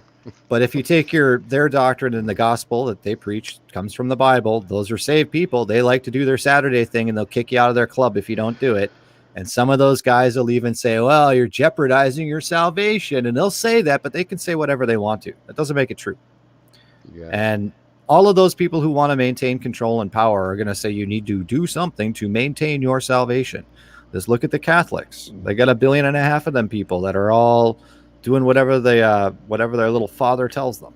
And Sure. And there's saved people within that system as well. People don't get that. Just like Freemasons. I know one intimately. I mean, I know this guy, and he's not what you think he is.